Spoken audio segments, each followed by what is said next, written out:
Aspirants welcome to our YouTube channel knowledge hub में आपका एक बार फिर से स्वागत है। स्टूडेंट्स, नॉलेज हब की इस क्लास में करेंगे हम Haryana CET exam mock test. Haryana CET group D के लिए और इसके अलावा सीईटी जो मेंस होना है उसके लिए हम ये मॉक टेस्ट करने वाले हैं। देखो, इसमें 100 क्वेश्चन है। GK, reasoning, Hindi, English, math सारे सब्जेक्ट इसके अंदर शामिल हैं। लेकिन इसमें जीएस के क्वेश्चन डाल रखे 15, क्योंकि ग्रुप डी के लिए भी जरूरी है।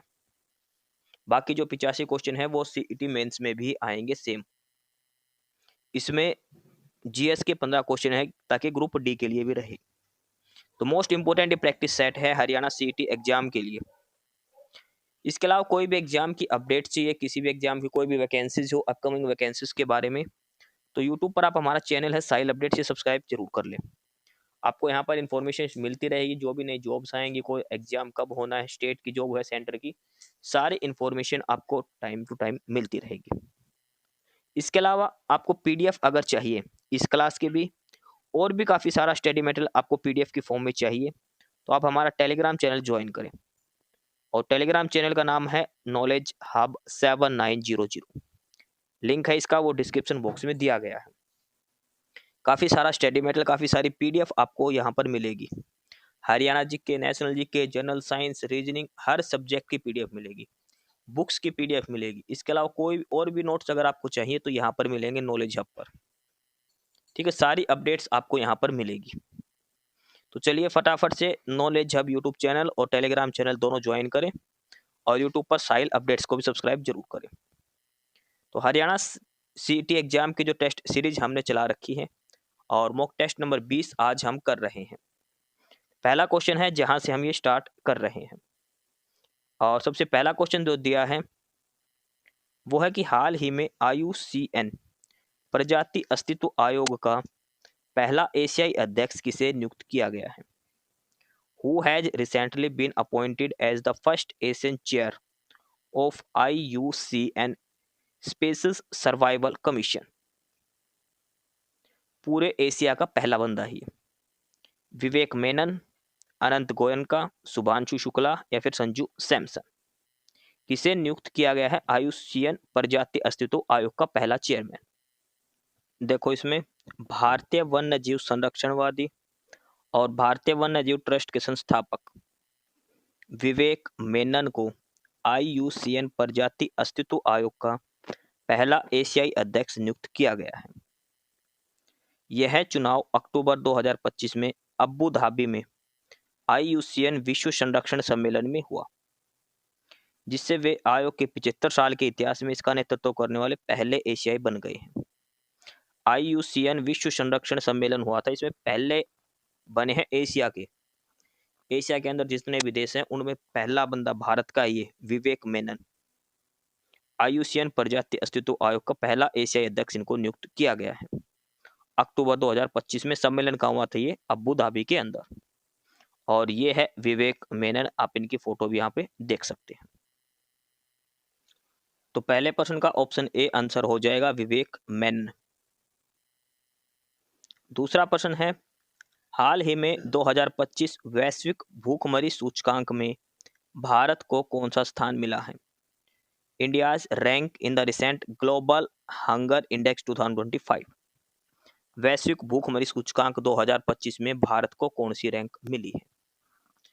देखो, इसके अंदर कितने देश थे और भारत की रैंक क्या आई वो देखते हैं। 2025 में वैश्विक भूख सूचकांक GHI ग्लोबल हंगर इंडेक्स में भारत 123 देशों में 102वें स्थान पर रहा है। टोटल कितने देश शामिल थे इसके अंदर? 123, और भारत की रैंक है 102, और भारत का स्कोर है 25.8, जो इसे गंभीर भूख की श्रेणी में रखता है। समझ गए? जो भूखमरी इंडेक्स उसमें भारत गंभीर श्रेणी के अंदर है, यानी कि डेंजर लेवल में है ये। 123 देश थे टोटल, भारत का रैंक था 102वां नंबर। एक चीज ध्यान रखना, ग्लोबल हंगर इंडेक्स जो आती है इसमें फर्स्ट सेकंड कोई नहीं आता, इसमें सीधा 1 से 25 तक का जो है उसमें हिसाब से रैंक देते हैं। रैंक 1 रैंक 2 ऐसे नहीं देते शुरू में देशों की। तो इसका आंसर हो जाएगा 102, ऑप्शन ए करके 102। आगे है क्वेश्चन नंबर 3। और इसमें दिया है कि हाल ही में भारत कौन सी बार संयुक्त राष्ट्र मानवाधिकार परिषद में निर्विरोध निर्वाचित हुआ है। How many times has India recently been elected unopposed to the United Nations Human right Council. जो संयुक्त राष्ट्र मानवाधिकार परिषद है उसमें चुनाव होता है सदस्यों का, तो भारत कितनी बार इसमें निर्विरोध निर्वाचित हुआ, यानी किसी ने भी अपोजिशन नहीं किया, सबने सहमति दी है भारत के नाम की। चौथी बार, पांचवी बार, छठी बार या सातवीं बार, ये इसके अंदर पूछा गया है। संयुक्त राष्ट्र मानव अधिकार परिषद में भारत का निर्वाचन जो हुआ है वो निर्विरोध हुआ है, किसी भी देश ने इसका विरोध नहीं किया। तो कौन सी बार भारत का निर्विरोध निर्वाचन हुआ है? India has been elected unopposed to the human right council for the 7th time for a 3-year term 2026 to 28 starting next year. 7वीं बार भारत निर्विरोध अनअपोज्ड निर्वाचित किया गया है ह्यूमन राइट काउंसिल के अंदर, 7वीं बार, और टाइम पीरियड रहेगा 3 साल का। 2026 से लेकर 2028 तक 3 साल तक भारत यूनाइटेड स्टेट की जो ह्यूमन राइट काउंसिल है उसका सदस्य रहेगा। 2026 से लेकर 2028 अगले 3 सालों के लिए लगातार 7वीं बार निर्विरोध निर्वाचित हुआ है भारत। ऑप्शन डी इसका आंसर हो जाएगा 7th टाइम। प्रश्न नंबर 4 है, संविधान के किस अनुच्छेद के अंतर्गत संघ की कार्यपालिका शक्तियां राष्ट्रपति में निहित है? Which provision of the constitution the executive power of the union are vested in the president. कार्यपालिका शक्ति राष्ट्रपति के अंदर निहित है, तो वो दे रखा है अनुच्छेद 53 के अंदर। आर्टिकल 53 के तहत कार्यपालिका, जो संघ की जो सारी कार्यपालिका शक्तियां हैं वो राष्ट्रपति के अंदर निहित है। ऑप्शन सी उत्तर हो जाएगा अनुच्छेद 53, आर्टिकल 53। प्रश्न नंबर 5 दिया है, निम्नलिखित में से कौन सा कथन गलत है? 4 स्टेटमेंट दे रखी है, 4 में से 3 सही है और 1 स्टेटमेंट गलत है, तो हमें बताने की गलत वाली कौन सी है। पहला है कि राष्ट्रीय गंगा बेसिन प्राधिकरण, national Ganga river basin authority, NGRBA, national Ganga river basin authority की स्थापना 2009 में की गई थी। दूसरा है कि प्रोजेक्ट एलिफेंट, एक प्रोजेक्ट एलिफेंट चलाया था, हाथी संरक्षण परियोजना, इसकी शुरुआत 1992 में की गई थी। तीसरा है कि इकोमार्क स्कीम, इकोमार्क योजना की शुरुआत 2005 में हुई थी। और चौथा है कि NGT, नेशनल ग्रीन ट्रिब्यूनल, राष्ट्रीय हरित प्राधिकरण की स्थापना 2010 में हुई थी। इन चारों में से एक स्टेटमेंट गलत है, 3 सही है, ये हमें बताना कौन सी गलत है कौन सी सही है। तो इसमें देखो NGBRA, national Ganga river basin authority 2009 में हुई थी, सही है। प्रोजेक्ट एलिफेंट 1992 में आया था और NGT की स्थापना हुई थी 2010 के अंदर। गलत है वो है इकोमार्क स्कीम। इकोमार्क स्कीम जो आई थी वो आई थी 1991 के अंदर, 1991 से 92 पर, और इसके अंदर 14 अलग अलग प्रोडक्ट हैं जिनके लिए इकोमार्क स्कीम दी गई थी, जैसे कागज का काम हो गया, कपड़े, पैंट वगैरह, उनके लिए इकोमार्क स्कीम आई थी। तो ऑप्शन सी जो दिया है वो गलत है, इसके अंदर 2005 की जगह 1991-92 आएगा। प्रश्न नंबर 6 दिया है, भारतीय रिजर्व बैंक RBI द्वारा संचालित खुले बाजार परिचालन कितने प्रकार के होते हैं? Open market operation conducted by the Reserve Bank of India are of the type of 2, 3, 4, 5। ये क्वेश्चन पिछले मॉक में भी करा था। ये 2 टाइप्स के होते हैं, 2 प्रकार के होते हैं ओपन मार्केट ऑपरेशंस। कौन कौन से हैं वो एक बार आपको दिखा देते हैं। तो there are 2 types of open market operation. First है आउटराइट परचेज और सेकंड है रीपरचेज एग्रीमेंट। आउटराइट परचेज और रीपरचेज एग्रीमेंट, ये 2 प्रकार के ओपन मार्केट ऑपरेशंस होते हैं। तो ऑप्शन ए आंसर हो जाएगा 2। प्रश्न नंबर 7 देखिए, भारत की जनगणना 2011 के अनुसार भारत में पुरुष और महिला साक्षरता दर के बीच का अंतर बताना है। देखो सेंसस तो चलेगा 2011 का ही, मेल और फीमेल का लिटरेसी रेट बताना के बीच का अंतर बताना है। भाई पुरुष कितने हैं पढ़े लिखे, महिला कितनी है, इनके बीच का अंतर बताओ, दोनों के बीच का अंतर बताना है। इसका मतलब इस क्वेश्चन के लिए आपको दोनों का डाटा एग्जैक्ट याद होना चाहिए कितनी परसेंट मेल पढ़े लिखे और कितनी फीमेल हैं। देखो, देश में साक्षरता दर तो है टोटल 74%, 74% लिटरेसी रेट है पूरे इंडिया के अंदर। और इसमें अगर पुरुषों की बात करें तो पुरुषों की है 82% और महिलाओं के लिए है 65.46%। 2011 की जनगणना के अनुसार जो टोटल साक्षरता दर है वो है 74.04%। पुरुषों की है 82, महिलाओं की 65.46, यानी कि लगभग कितने परसेंट का गैप है, लगभग 16% का गैप है, लगभग 16% का गैप है, 15 से 16% का गैप महिलाओं और पुरुषों के लिटरेसी रेट के अंदर 2011 की जनगणना के हिसाब से। तो प्रश्न नंबर 7 का आंसर हो जाएगा ऑप्शन बी, 16.68% का अंतर है महिलाओं और पुरुषों की साक्षरता दर के बीच में। प्रश्न नंबर 8 है और ये मिलान करना है। एक साइड तो ये मुगल एम्पायर है जो उनके नाम दे रखे हैं, दूसरी साइड है कि इनका मकबरा कहाँ पर है, भाई कहाँ पर ये दफनाए गए थे। बाबर, हुमायूं, जहांगीर और शाहजहां। बाबर, हुमायूं, जहांगीर और शाहजहां, ये कौन सा कहाँ पर दफनाया गया था ये हमें बताना है। ठीक है, कौन सा कहाँ पर दफनाया गया था ये हमें बताना है। तो देखो, इसमें एक चीज हमें याद है भाई, अगर कुछ नहीं पता हो तो क्या याद है कि सबसे पहली बात तो भाई आगरा का ताजमहल के सारे काम करे थे शाहजहां ने, तो हमें शाहजहां का याद है। शाहजहां कहाँ है, आगरा के अंदर। सिंपल सी बात है, ताजमहल है शाहजहां ने बनवाया था, और भी काम आगरा में शाहजहां ने करवाए थे, तो शाहजहां आगरा के अंदर हो गया। सबसे पहला तो हो गई ये। एक है, एक हुमायूं का मकबरा जो चार बाग शैली में बना हुआ है, कहाँ पर है ये, दिल्ली के अंदर, कई बार ये प्रश्न आया है। चार बाग शैली में बना हुआ है हुमायूं का मकबरा, दिल्ली के अंदर है। ठीक है, दूसरी बात, एकमात्र शासक जो बाहर है वो था बाबर। बाबर का बनाया था काबुल के अंदर, अफगानिस्तान के अंदर है।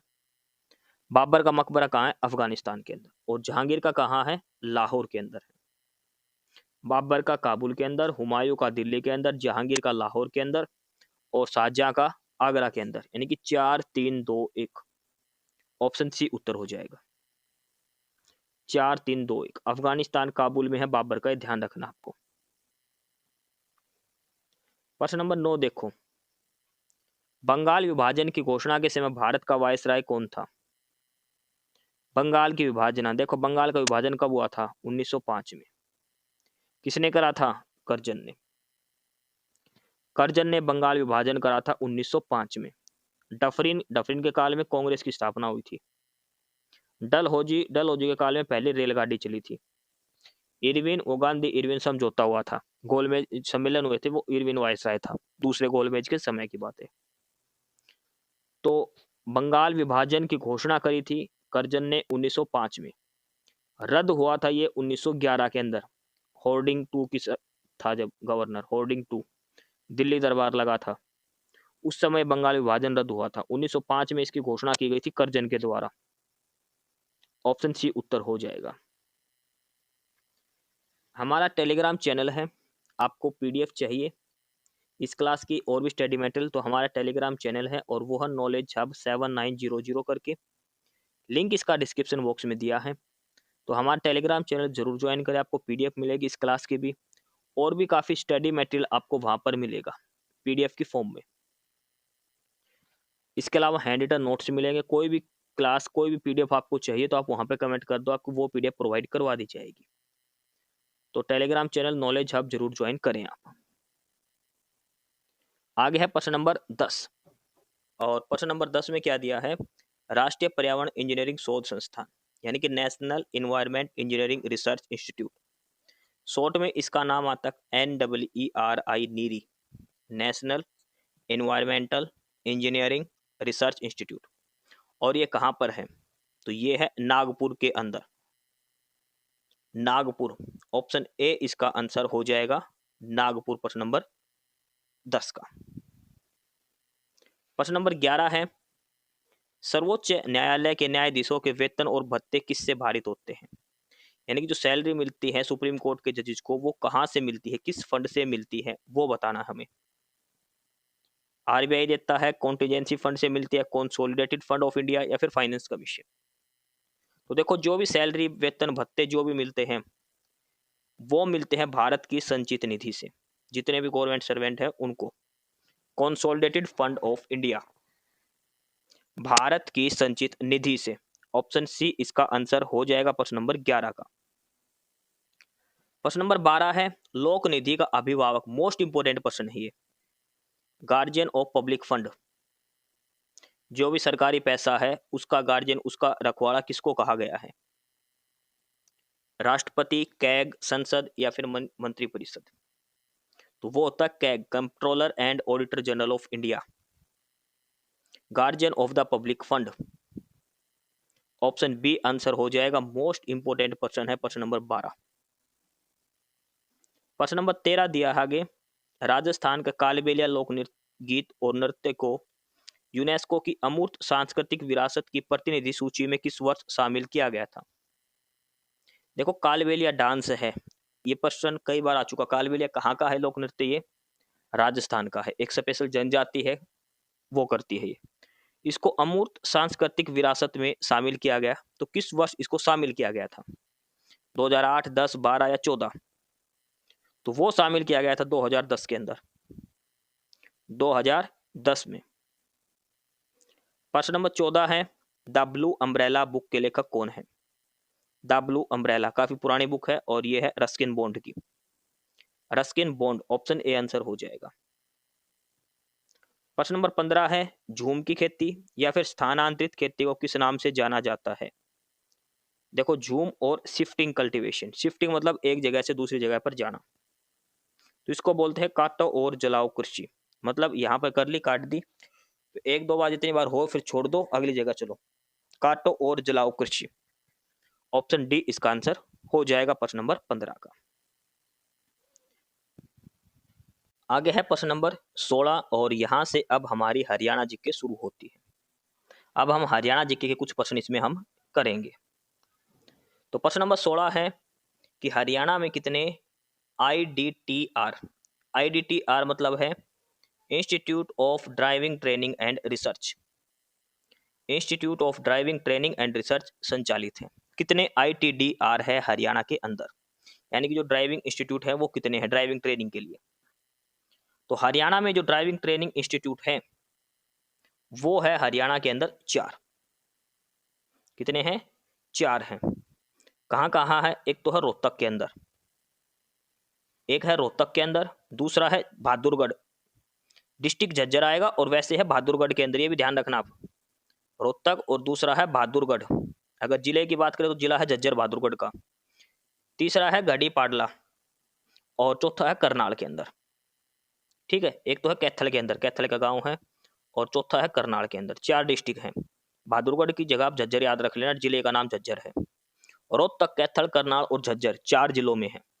झज्जर के अंदर है, बहादुरगढ़ के अंदर, बाकी तो अलग अलग गाँव में है। करनाल का तो बस स्टैंड के पास आपने देखा होगा, नया बस स्टैंड है वहां पर। तो हरियाणा में कितने IDTTR है? वो है 4 हैं। रोहतक, झज्जर, कैथल और करनाल के अंदर है। ऑप्शन डी आंसर हो जाएगा प्रश्न नंबर 16 का। आगे है प्रश्न नंबर 17, हरियाणा में सर्वाधिक महिला जनसंख्या वाला जिला कौन सा है? अब देखो इसमें भी सेंसस ध्यान रखना, जो सेंसस का क्वेश्चन आएगा वो 2011 के हिसाब से ही आएगा। सेंसस का जो क्वेश्चन आएगा, जनगणना का जो क्वेश्चन आएगा वो 2011 की जनगणना के हिसाब से ही आएगा।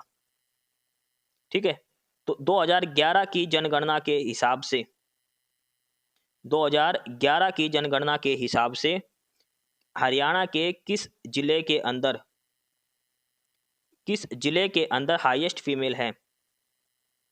तो ये कहां पर आएगा? फरीदाबाद के अंदर, फरीदाबाद के अंदर। ऑप्शन ए इसका क्वेश्चन का आंसर हो जाएगा। किस डिस्ट्रिक्ट के अंदर सबसे ज्यादा महिलाएं हैं 2011 की जनगणना के अनुसार? तो ये आएगा फरीदाबाद के अंदर, फरीदाबाद डिस्ट्रिक्ट के अंदर। ये चीज ध्यान रखना। अगर सेक्स रेशियो की बात करें तो मेवात आएगा। प्रश्न नंबर 18 देखिए आगे। प्रश्न नंबर 18 दिया है सही कथन का चयन करें, सही कथन का चयन करें। ठीक है, 4 स्टेटमेंट दे रखे, कौन कौन सी सही है कौन कौन सी गलत है ये हमें इसमें से बताना है।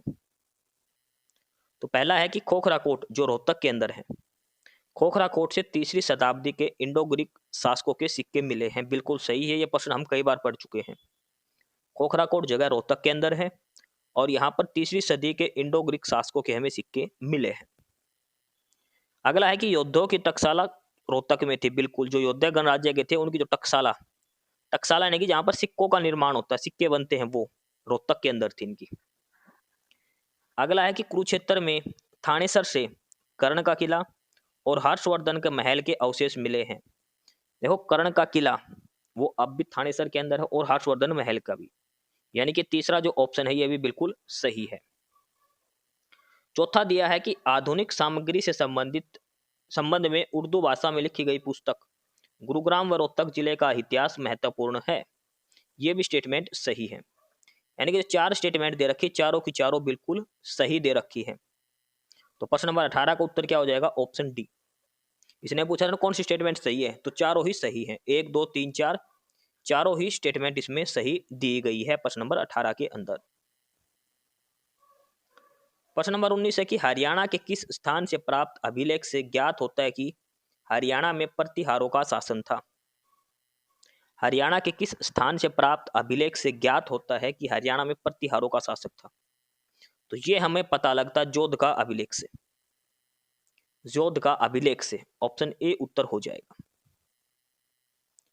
प्रश्न नंबर 20 दिया है हरियाणा के सभी इक्ता किसके शासनकाल में स्वतंत्र हो गए? इक्ते जो छोटी छोटी इकाई बना रखी थी, तो जो इक्ता थे वो किसके शासनकाल में स्वतंत्र हो गए थे? बहराम शाह और मासूद, इल्तुतमिश और मसूद, बहराम शाह और उलूग खां, उपरोक्त सभी। तो ये मुक्त फ्री हो गए थे बहराम शाह और मसूद के शासनकाल के अंदर। बहराम शाह और मासूद के शासनकाल में हरियाणा के सभी इक्ता स्वतंत्र हो गए थे। ऑप्शन ए उत्तर हो जाएगा प्रश्न नंबर 20 का। प्रश्न नंबर 21 है हरियाणा में सावड़िया मेव के नेतृत्व में मेवों की सेना औरंगजेब की सेना से किस प्रकार का युद्ध या आक्रमण करती थी? जो मेवों का युद्ध हुआ था औरंगजेब से, तो किस प्रकार की युद्ध नीति होती थी? वो चहलगामी युद्ध नीति, मेव युद्ध नीति, गोरिल्ला आक्रमण या फिर विरोधी आक्रमण? तो देखो, मेवों का जो युद्ध हुआ था औरंगजेब के साथ, मुगलों के साथ, तो इसमें मेवों ने कौन सी युद्ध नीति का प्रयोग किया था? तो इन्होंने युद्ध नीति का प्रयोग किया था गोरिल्ला, गुरिल्ला आक्रमण। ऑप्शन डी आंसर हो जाएगा प्रश्न नंबर 21 का, गुरिल्ला आक्रमण। प्रश्न नंबर 22 है दुजाना प्रजामंडल का केंद्र कोसली के समीप नाहड़ था, इसके प्रमुख कौन थे? देखो, दुजाना प्रजामंडल का हेड जो सेंटर था इसका कहां पर था? नाहड़। नाहड़ जो है कोसली के पास, रेवाड़ी डिस्ट्रिक्ट के अंदर फिलहाल वो भी। तो ये इसका प्रमुख कौन था दुजाना प्रजामंडल का? इसके अंदर 2 प्रश्न दे रखे हैं। दुजाना प्रजामंडल का केंद्र कहां पर था? नाहड़ के अंदर। और इसका प्रमुख कौन था दुजाना प्रजामंडल का? तो वो था राव देवकरण सिंह, राव देवकरण सिंह। ऑप्शन ए उत्तर हो जाएगा प्रश्न नंबर 22 का। इस क्लास की पीडीएफ के लिए आपको डिस्क्रिप्शन बॉक्स में हमारे टेलीग्राम चैनल का लिंक दिया है और वो है नॉलेज हब 7900 करके। आप हमारा नॉलेज हब टेलीग्राम चैनल जरूर ज्वाइन करें, काफी सारा स्टडी मटेरियल, काफी सारी पीडीएफ आपको वहां पर मिलने वाली है। ठीक है, नॉलेज हब टेलीग्राम चैनल एक बार जरूर ज्वाइन करें, डिस्क्रिप्शन बॉक्स में उसका लिंक दिया है। प्रश्न नंबर 23 दिया है हरियाणा में किस आंदोलन के अंतर्गत कर मत दो आंदोलन चलाया गया था? कर मत दो यानी कि नो टैक्स, नो टैक्स, कोई टैक्स नहीं देना। देखो, कर मत दो, अगर आप बात करें भारतीय संविधान की, भारतीय जो इतिहास की, तो उसमें हुआ था एक सविनय अवज्ञा आंदोलन, दांडी यात्रा। दांडी यात्रा जो सोल्ट टैक्स था उसके लिए तो हुई थी, उसके अगेंस्ट, नमक का कानून था उसके खिलाफ। तो उस समय ये नारा दिया गया था कर मत दो। तो किस आंदोलन से संबंधित है ये? सविनय अवज्ञा आंदोलन से संबंधित है। कर मत दो सविनय अवज्ञा आंदोलन से ये संबंधित है। ठीक है, नो टैक्स ये है उसी से संबंधित। ठीक है, और ये किससे संबंध था? ये सत्याग्रह था, जो नमक कानून था, दांडी यात्रा थी, वहां से 12 मार्च 1930 को दांडी यात्रा शुरू हुई थी। अभी ध्यान रखना, दांडी यात्रा कब शुरू हुई थी? 12 मार्च 1930 को। ये सारी चीजें आपको ध्यान रखना है। 24 दिन ये चली थी, 12 मार्च से लेकर 5 अप्रैल तक। 12 मार्च से लेकर 5 अप्रैल 24 दिन ये चली थी दांडी यात्रा। उसके बाद सविनय अवज्ञा आंदोलन शुरू हुआ था, नॉन कोऑपरेशन मूवमेंट 1900, वो ऐसे ये सविनय अवज्ञा आंदोलन दांडी यात्रा से संबंधित है ये। प्रश्न नंबर 24 है कि हरियाणा में राजनायक के नाम से किसे जाना जाता है? हरियाणा में राजनायक के नाम से किसे जाना जाता है? तो वो जाना था राव तुलाराम को। राजनायक के नाम से किसे जाना जाता है? वो है राव तुलाराम। प्रश्न नंबर 25 है कि पंजाब पुनर्गठन एक्ट के किस अनुच्छेद के अंतर्गत पंजाब और हरियाणा के लिए संयुक्त उच्च न्यायालय का प्रावधान किया गया था? पंजाब पुनर्गठन एक्ट जो है उसमें किस अनुच्छेद में है कि पंजाब और हरियाणा का एक ही हाई कोर्ट होगा, जो चंडीगढ़ में फिलहाल पंजाब और हरियाणा हाई कोर्ट। तो किस एक्ट के अंदर है ये? तो ये है अनुच्छेद 21 के अंदर। ये अपना संविधान वाला अनुच्छेद नहीं है, ये है पंजाब पुनर्गठन एक्ट का, उसका अनुच्छेद है, ध्यान रखना। प्रश्न नंबर 26 दिया है, प्रसिद्ध लेखक कर्नल M.L. भार्गव के अनुसार हरियाणा के किस भाग को समुद्र स्पर्श करता था? ये मोस्ट इंपोर्टेंट प्रश्न है, कई बार ये प्रश्न पूछा जा चुका है पेपर में कि हरियाणा के किस भाग को समुद्र छूता था। Colonel M.L. भार्गव है, उनके अनुसार हरियाणा का कौन सा हिस्सा था जिसको समुद्र टच करता था? उत्तर, पश्चिम, दक्षिण या पश्चिमी? तो वो था दक्षिणी। दक्षिणी भाग जो था हरियाणा को, उसको समुद्र स्पर्श करता था। प्रश्न नंबर 27 है, मोरनी और टिपरा की पहाड़ियां किसके द्वारा अलग होती हैं? यानी कि इनमें से कौन सी नदी ऐसी है जो मोरनी और टिपरा की पहाड़ियों के बीच में से बहती है? ये प्रश्न है। तो मोरनी और टिपरा की पहाड़ियों के बीच से जो बहती है वो है घग्गर नदी। घग्गर नदी मोरनी और टिपरा की पहाड़ियों के बीच में बहने वाली नदी है घग्गर नदी। ऑप्शन बी उत्तर हो जाएगा प्रश्न नंबर 27 का। प्रश्न नंबर 28 है कि हरियाणा राज्य में संचालित कंडी योजना किसके द्वारा पोषित है? हरियाणा राज्य में संचालित कंडी योजना किसके द्वारा, मतलब किसने इसको फाइनेंस दिया था, ये बताना है। तो ये चलाई गई थी, देखो कंडी योजना जो चलाई गई थी ये लगभग 1990 से लेकर 2003 तक चलाई गई थी, ठीक है, कंडी परियोजना। और ये चलाई गई थी वर्ल्ड बैंक की सहायता से। वर्ल्ड बैंक ने पैसे दिए थे, मिट्टी के कटाव को रोकने के लिए चलाई गई थी। जो पहाड़ियों के जो मिट्टी का कटाव होता था उसको रोकने के लिए कंडी योजना,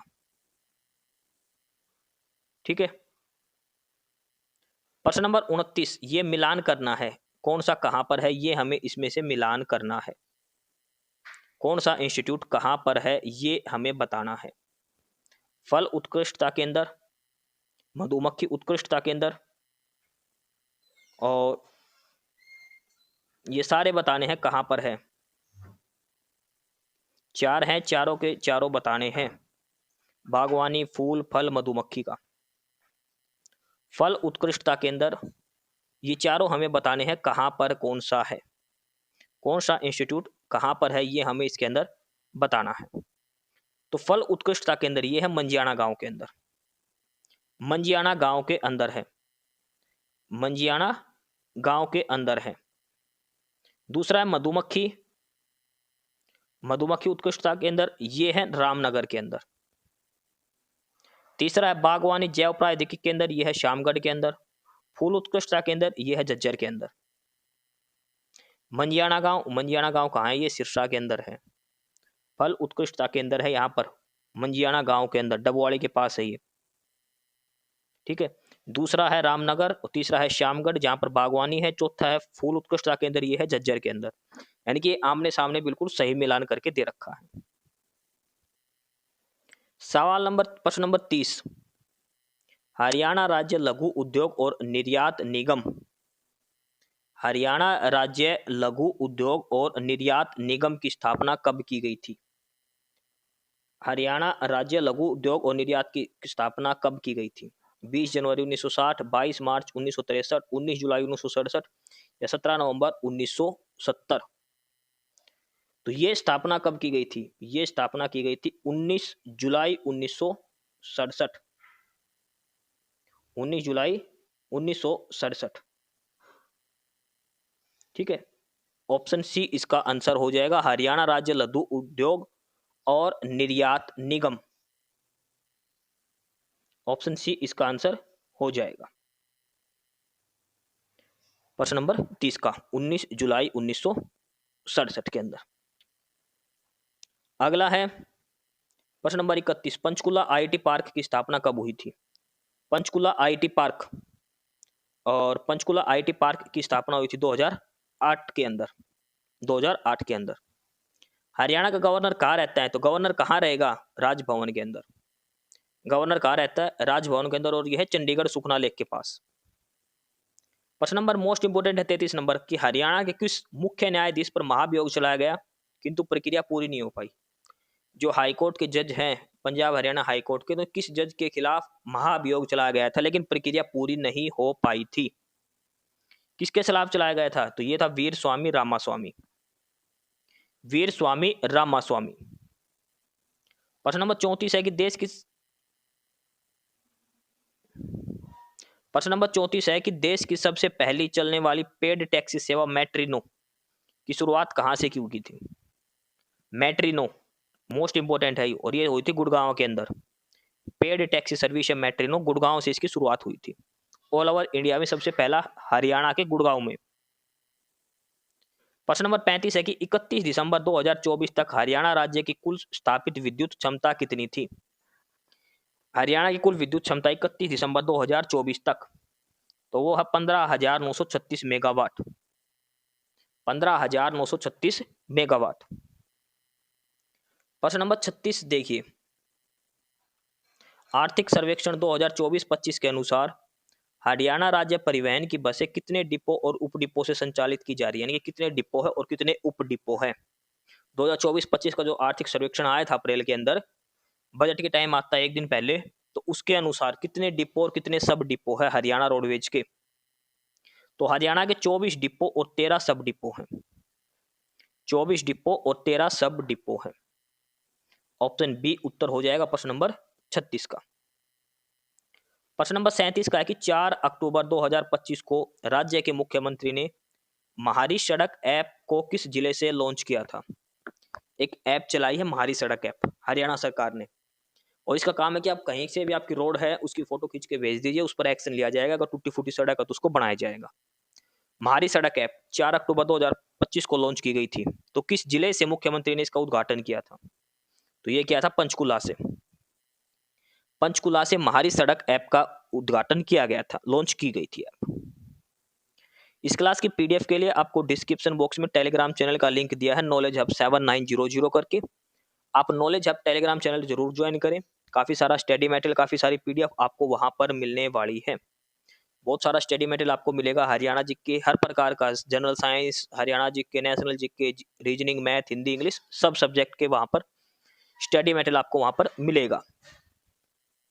आ गया प्रश्न number 38, Yakult Danone India private limited जो सोनीपत के अंदर है, इसका हरियाणा में कब उद्घाटन किया गया था? Yakult Danone India private limited Sonipat के अंदर खोल रखा है ये ब्यूरो है, तो इसका हरियाणा में कब उद्घाटन किया गया था?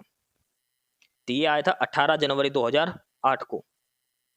18 जनवरी 2008 को। प्रश्न नंबर 39 है कि निम्नलिखित में से कौन सा कथन गलत है? 4 कथन है, 3 कथन जो है वो सही है और 1 कथन जो है वो गलत है। तो हमें यह बताना कि इनमें से गलत कौन सा है। गलत कौन सा है? जींद जिला रोहतक जिले से अपनी सीमा साझा करता है, बिल्कुल सही है। जींद की बाउंड्री रोहतक से लगती है। जींद को हरियाणा का दिल कहा जाता है, बिल्कुल सही है ये। जींद रियासत की स्थापना फुलकिया मिसल के फूल सिंह के पुत्र गजपत सिंह ने की थी, बिल्कुल सही है। जींद की सीमा जो है वो कुरुक्षेत्र से लगती है। जींद की सीमा जो है वो कुरुक्षेत्र से लगती है। अब देखो, हमने देखो दूसरी स्टेटमेंट सभी को पता है कि हरियाणा का दिल कहा जाता है, बिल्कुल सही है। जींद की बाउंड्री रोहतक से लगती है, यह भी बिल्कुल सही है। लेकिन जींद की जो बाउंड्री है वो कुरुक्षेत्र से नहीं लगती। जींद की जो बाउंड्री है वो कुरुक्षेत्र से नहीं लगती, ये हमें ध्यान रखना है। जींद की बाउंड्री लगती है कैथल, करनाल, पानीपत, सोनीपत, रोहतक, हिसार, फतेहाबाद, इन सभी से। लेकिन जींद की जो बाउंड्री है वो कुरुक्षेत्र से नहीं लगती है। तो ऑप्शन डी आ जाएगा जो गलत हमें दिया है। प्रश्न नंबर 40 है कि हरियाणा के पश्चिमी भाग से कितने वायु दाब की रेखा गुजरती है। आखिरी प्रश्न है हरियाणा जीके का ये। हरियाणा जीके के 25 प्रश्न है इस क्लास के। हरियाणा के पश्चिमी भाग से कितने वायु दाब की रेखा गुजरती है। 998 मिलीबार, 980 मिलीबार, 990 या फिर 987। तो वो है 998 मिलीबार। हरियाणा का जो वेस्टर्न पार्ट है वहां से वायु दाब की कितने वायु दाब है वहां पर 998 मिलीबार। ऑप्शन ए उत्तर हो जाएगा प्रश्न नंबर 40 का। 40% और यहां पर आके हमारी हरियाणा जीके पूरी हो गई, क्योंकि पेपर के अंदर पता है 25 नंबर की हरियाणा जीके आएगी, तो 25% हमने हरियाणा जीके के कर लिए हैं। प्रश्न नंबर 41 और अब हम प्रश्न करेंगे जनरल साइंस के। जनरल साइंस के अगर आपने रेलवे एनटीपीसी का रेलवे का कोई भी पेपर भर रखा उसमें जनरल साइंस आएगी, तो जनरल साइंस तो सेम रहनी है, फिजिक्स केमिस्ट्री बायोलॉजी जूलॉजी सारा कुछ, तो यहीं से कर लेना आप। ठीक है, तो प्रश्न नंबर 41 जनरल साइंस का पहला प्रश्न है, वह निश्चित ताप जिस पर द्रव वाष्प में बदलता है, यानी कि जो लिक्विड है कोई भी वो किस में बदल जाएगा, वेपर के अंदर। उस पॉइंट को क्या बोलते हैं। जैसे हम पानी गर्म कर रहे हैं तो पानी का भाप बनेगा, तो उस टेम्परेचर को क्या बोलते हैं। देखो फ्रीजिंग पॉइंट तो होता है जिसके ऊपर जम जाता है, फ्रीज होना जमना। मेल्टिंग पॉइंट पिघलना, जैसे बर्फ पिघलती है, तो वो होता है बॉइलिंग पॉइंट।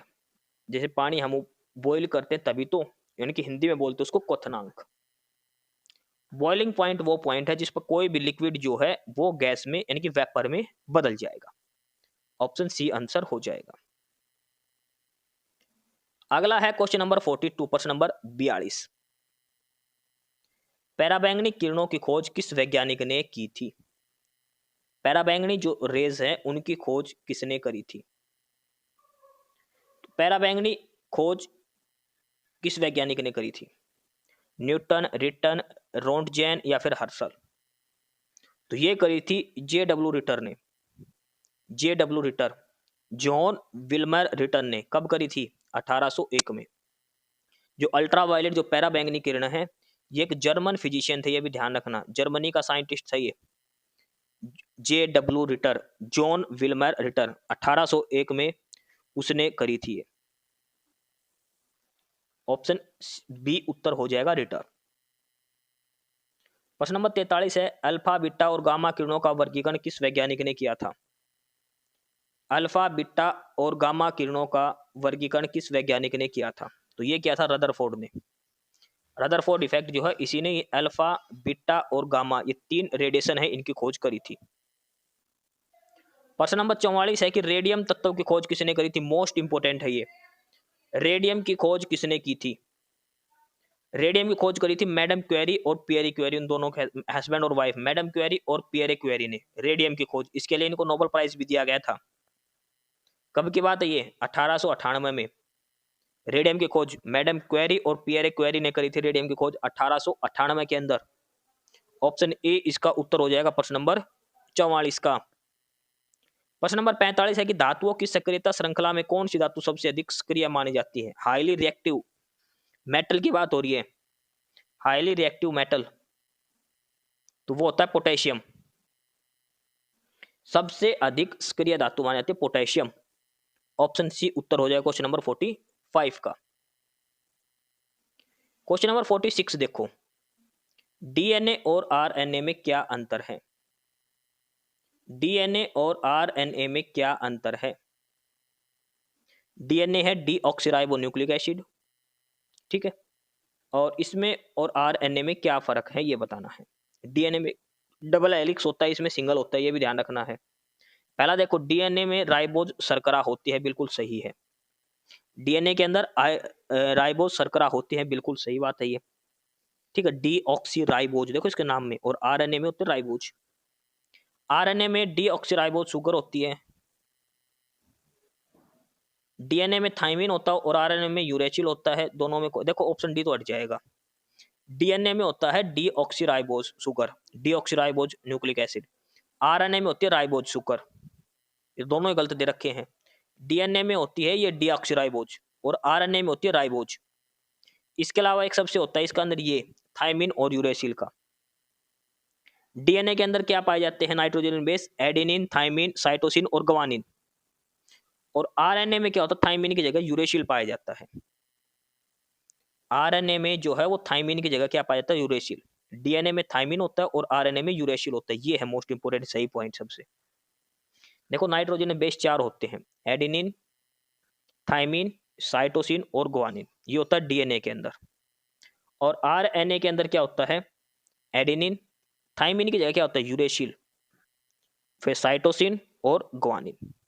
तो थायमिन और यूरेसिल ये दो अलग होते हैं। डीएनए के अंदर थायमिन होता है और आरएनए के अंदर यूरेसिल पाया जाता है। ऑप्शन सी इसका उत्तर हो जाएगा। क्वेश्चन नंबर 47 देखो, मनुष्य में रक्त का थक्का जलाने में कौन सा विटामिन, ब्लड क्लॉटिंग के लिए विटामिन के, ब्लड क्लॉटिंग के लिए कौन सा विटामिन होता है, विटामिन के होता है। विटामिन के मोस्ट इंपोर्टेंट जो हमें पालक से मिलता है, ठीक है, विटामिन के, ये ध्यान रखना। और फिलोक्विनोन इसको बोला जाता है विटामिन को। प्रश्न नंबर 48 दिया है, मानव शरीर में इंसुलिन किस अंग द्वारा स्त्रावित होता है। मानव शरीर में इंसुलिन किस अंग द्वारा स्त्रावित होता है, लीवर, पैनक्रियाज, किडनी या फिर एड्रिनल ग्लैंड। देखो इनका नाम इंग्लिश में रखना, हिंदी में पेपर में यकृत की जगह सीधा लीवर लिख लेता है, ये ध्यान रखना कहीं आप यकृत या अग्नाशय लिख के जाओ, ठीक है। तो मानव शरीर में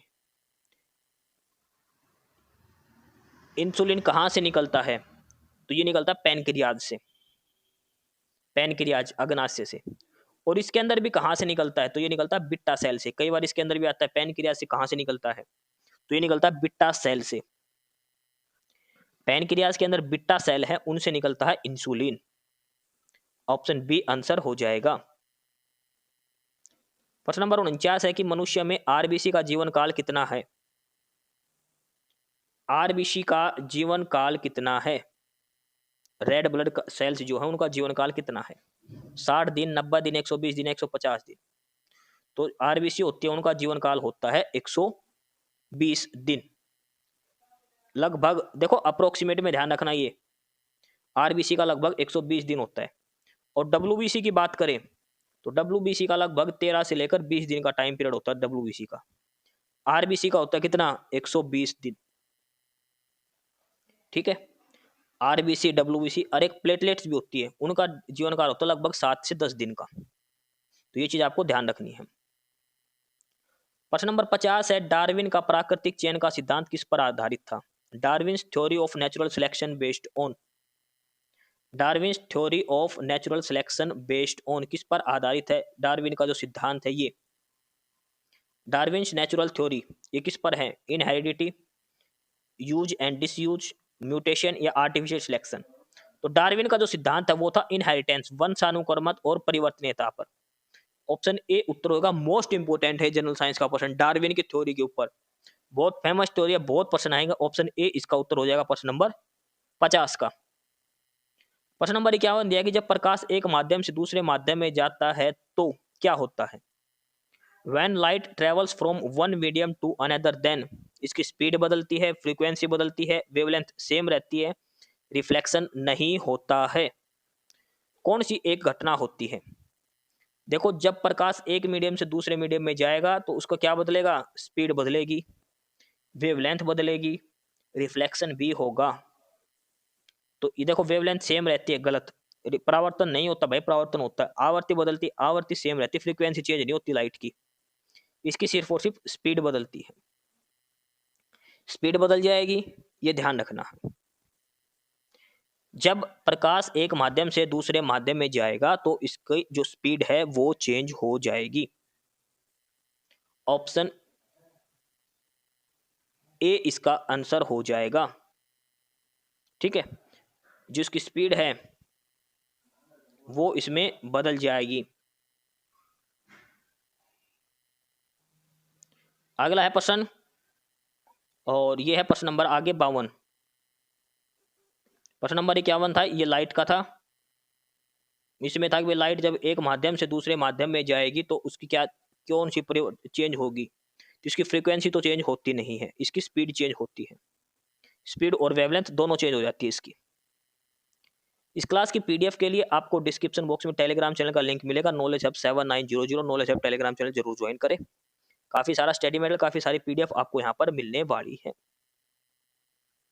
प्रश्न नंबर 52, जब एक वस्तु को लिक्विड में डुबोया जाता है तो उसके ऊपर की ओर लगने वाला बल क्या कहलाता है?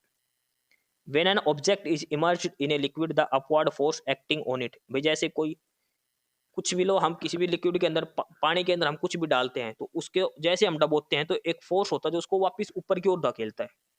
उस फोर्स को, उस बल को क्या बोलते हैं? Gravitational force, buoyancy force, frictional force या फिर वेव फोर्स? उस फोर्स को क्या बोलते हैं? तो देखो पानी के अंदर कोई चीज डूबती नहीं है, वापस आ जाती है एक बार तो उसको बोलते हैं बोयंस फोर्स, बोयंसी बोलते हैं उसको, बुएंट फोर्स। देखो आप पानी के अंदर कोई भी डबोते हो, कोई भी चीज को, जैसे हमने प्लास्टिक की कोई बॉल डबोई, वो तब की तब वो वापस आ जाती है, तो उसको बोलते हैं बुएंट फोर्स की वजह से। प्रश्न नंबर 53 है, किसी वस्तु की गति बदलने की दर को क्या बोलते हैं? Rate of change of speed, तो वो क्या होता है? वेलोसिटी। देखो स्पीड होता है डिस्टेंस अपॉन में टाइम, और rate of change of speed क्या होती है? अच्छा, rate of change of speed ये होता है एक्सेलरेशन। क्या बोलते हैं? एक्सेलरेशन, हिंदी में बोलते हैं इसको त्वरण। एक्सेलरेशन, देखो स्पीड क्या होती है? डिस्टेंस अपॉन में टाइम। वेलोसिटी क्या होती है? चेंज इन डिस्टेंस अपॉन में चेंज इन टाइम। लेकिन इसने पूछा चेंज इन स्पीड, तो rate of change of speed वो होता है एक्सेलरेशन, स्पीड अपॉन में टाइम। प्रश्न नंबर 54 है, चुंबकीय बल किस प्रकार का बल है? Which type of force is magnetic force? तो मैग्नेटिक फोर्स कैसा फोर्स है? यह है non contact force, non contact force. Question number 55 GS का लास्ट क्वेश्चन है, जब एक परिपथ में प्रतिरोध बढ़ा दिया जाए तो धारा पर क्या प्रभाव पड़ेगा? यानी कि जब resistance is increased in A circuit, what effect does it on current? जब करंट फ्लो कर रहा है, अगर रेजिस्टेंस बढ़ा दिया तो करंट क्या हो जाएगा? कम हो जाएगा। भाई कोई व्यक्ति चल रहा है, रास्ते में प्रतिरोध बढ़ा दिया तो इसका मतलब उसकी स्पीड क्या हो जाएगी? कम। सेम करंट के साथ है, करंट फ्लो कर रहा है, रास्ते में प्रतिरोध यानी कि रेजिस्टेंस बढ़ा दिया तो करंट का क्या हो जाएगा? कम हो जाएगा। ऑप्शन बी इसका आंसर हो जाएगा। प्रश्न नंबर 55 का, ये हमारे जनरल साइंस के प्रश्न थे। ठीक है, ये हमने जनरल साइंस के प्रश्न करे हैं। अब हम आगे करेंगे रीजनिंग मैथ के। रीजनिंग और मैथ, प्रश्न नंबर 56 से हमारी रीजनिंग शुरू होती है। सवाल नंबर 56 रीजनिंग का पहला सवाल है और इसमें ये श्रृंखला पूरी करनी है। ऐसे क्वेश्चन को क्या कैसे करना है, पहले काउंट कर लो कितने हैं ये। 1 2 3 4 5 6 7 8 9 10 11 12 13 14 15 16, 16 है ना, तो इनके 4-4 के ब्लॉक बना लो, या फिर कई बार 2-2 के भी बनाने पड़ जाते हैं। 4-4 के ठीक है, अगर ये 15 हो तो 5-5 के 3 बना लो, या फिर 3-3 के 5 बनेंगे। ऐसा इसलिए करते हैं कि इसमें कोई पैटर्न रिपीट होता है वो हमें आ जाता है। जैसे इसमें 4-4 अक्षर के बाद एक एक ब्लॉक बनाएंगे, तो अब देखो इसमें क्या कॉमन आ रहा है। इसमें देखो ए एक्स जेड, इसमें है ए खालिस्तान वाई जेड, तो इसका मतलब क्या बनेगा? ये ए एक्स वाई जेड। तो पहले वाले में क्या आएगा? एक्स, यहाँ पे आएगा ए एक्स वाई, फिर जेड, ए एक्स यहाँ पे वाई, ए एक्स यहाँ पे वाई, यानी कि हमें क्या क्या चाहिए? एक्स ए जेड वाई वाई, ये दिया है ऑप्शन सी के अंदर, एक्स ए जेड वाई वाई, तो ऑप्शन सी उत्तर हो जाएगा। अगला है 57 नंबर, और इसमें जो पैटर्न दे रखा है उसी आधार पर यहाँ पर क्या आएगा इस क्वेश्चन मार्क की जगह, ये बताना है। देखो पहले देखो सर्कल है, इसके अंदर क्रॉस है, अब क्या करा, इस क्रॉस के अंदर एक सर्कल और लगा दिया, सर्कल के अंदर इसके अंदर एक सर्कल और लगा दिया, ये बन गया आगे वाला। सेम ऐसे ये है, अब इसके अंदर क्या करना है, इसके अंदर एक स्क्वायर और ऐड कर दो ऐसे, यानी कि क्या बनेगा इसमें? सेम ये बन जाएगा, ऑप्शन ए वाला, ऑप्शन ए वाला। अगला है सवाल नंबर 58, इसमें भी मिसिंग नंबर बताना यहाँ पे क्या आएगा। देखो ट्रायंगल है, इसके बीच में है, तो इसका लेफ्ट वाला पोर्शन हमने ले लिया और उसको डार्क कर दिया। ऐसे सर्कल है, इसके बीच में से दो हिस्से हो रखे, तो लेफ्ट वाला पोर्शन लेके डार्क कर दिया, यानी कि ऑप्शन बी वाला, लेफ्ट पोर्शन को डार्क कर रखा। इसमें भी ये ऐसे ट्रायंगल थी, दो भाग थे इसके, तो जो लेफ्ट वाला पोर्शन है ये ले रखा है, इसको डार्क कर रखा है। तो क्वेश्चन नंबर 58 का ऑप्शन बी आंसर हो जाएगा, क्वेश्चन नंबर 58 का। अगला है क्वेश्चन नंबर 59, 59 नंबर सवाल। इसमें क्या दे रखा है, ये ABCD दे रखी है, A से लेकर Z तक। आगे लिख रखा है कि यदि दिए गए अक्षरों में से B से प्रारंभ करके प्रत्येक दूसरा वर्ण हटा दिया जाए तो दाएं छोर से 10वां वर्ण क्या होगा। दाएं छोर से मतलब Z से शुरू करेंगे, जब A मतलब बाएं से और Z मतलब दाएं से शुरू, तो इसने लास्ट में पूछा दाएं से शुरू करने पर क्या बनेगा।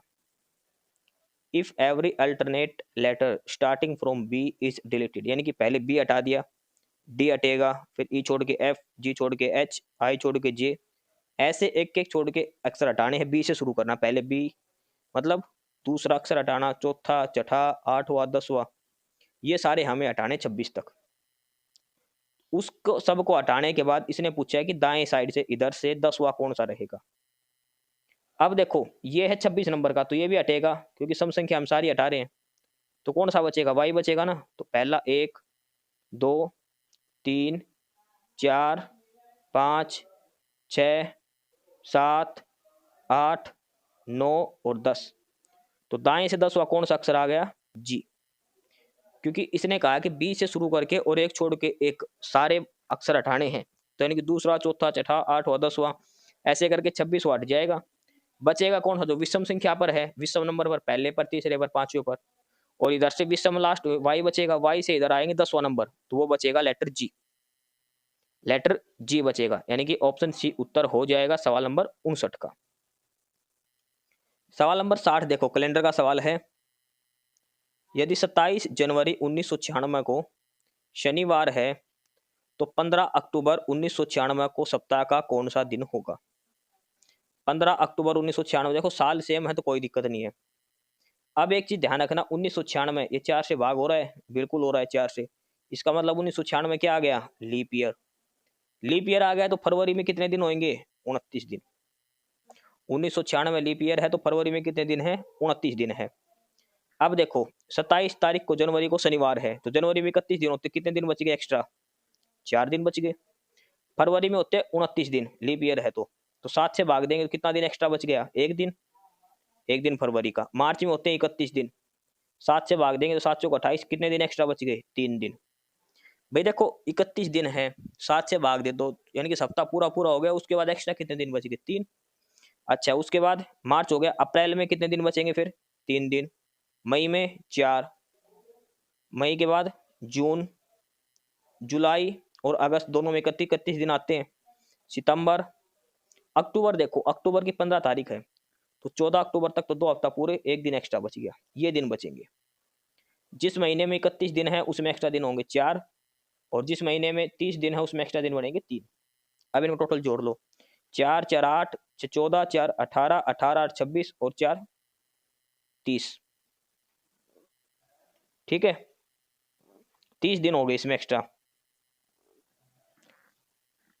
4 और एक दिन शनिवार का, फिर मार्च में कितने बनेंगे, 7 चौथा 29, 30, 31, 3 दिन।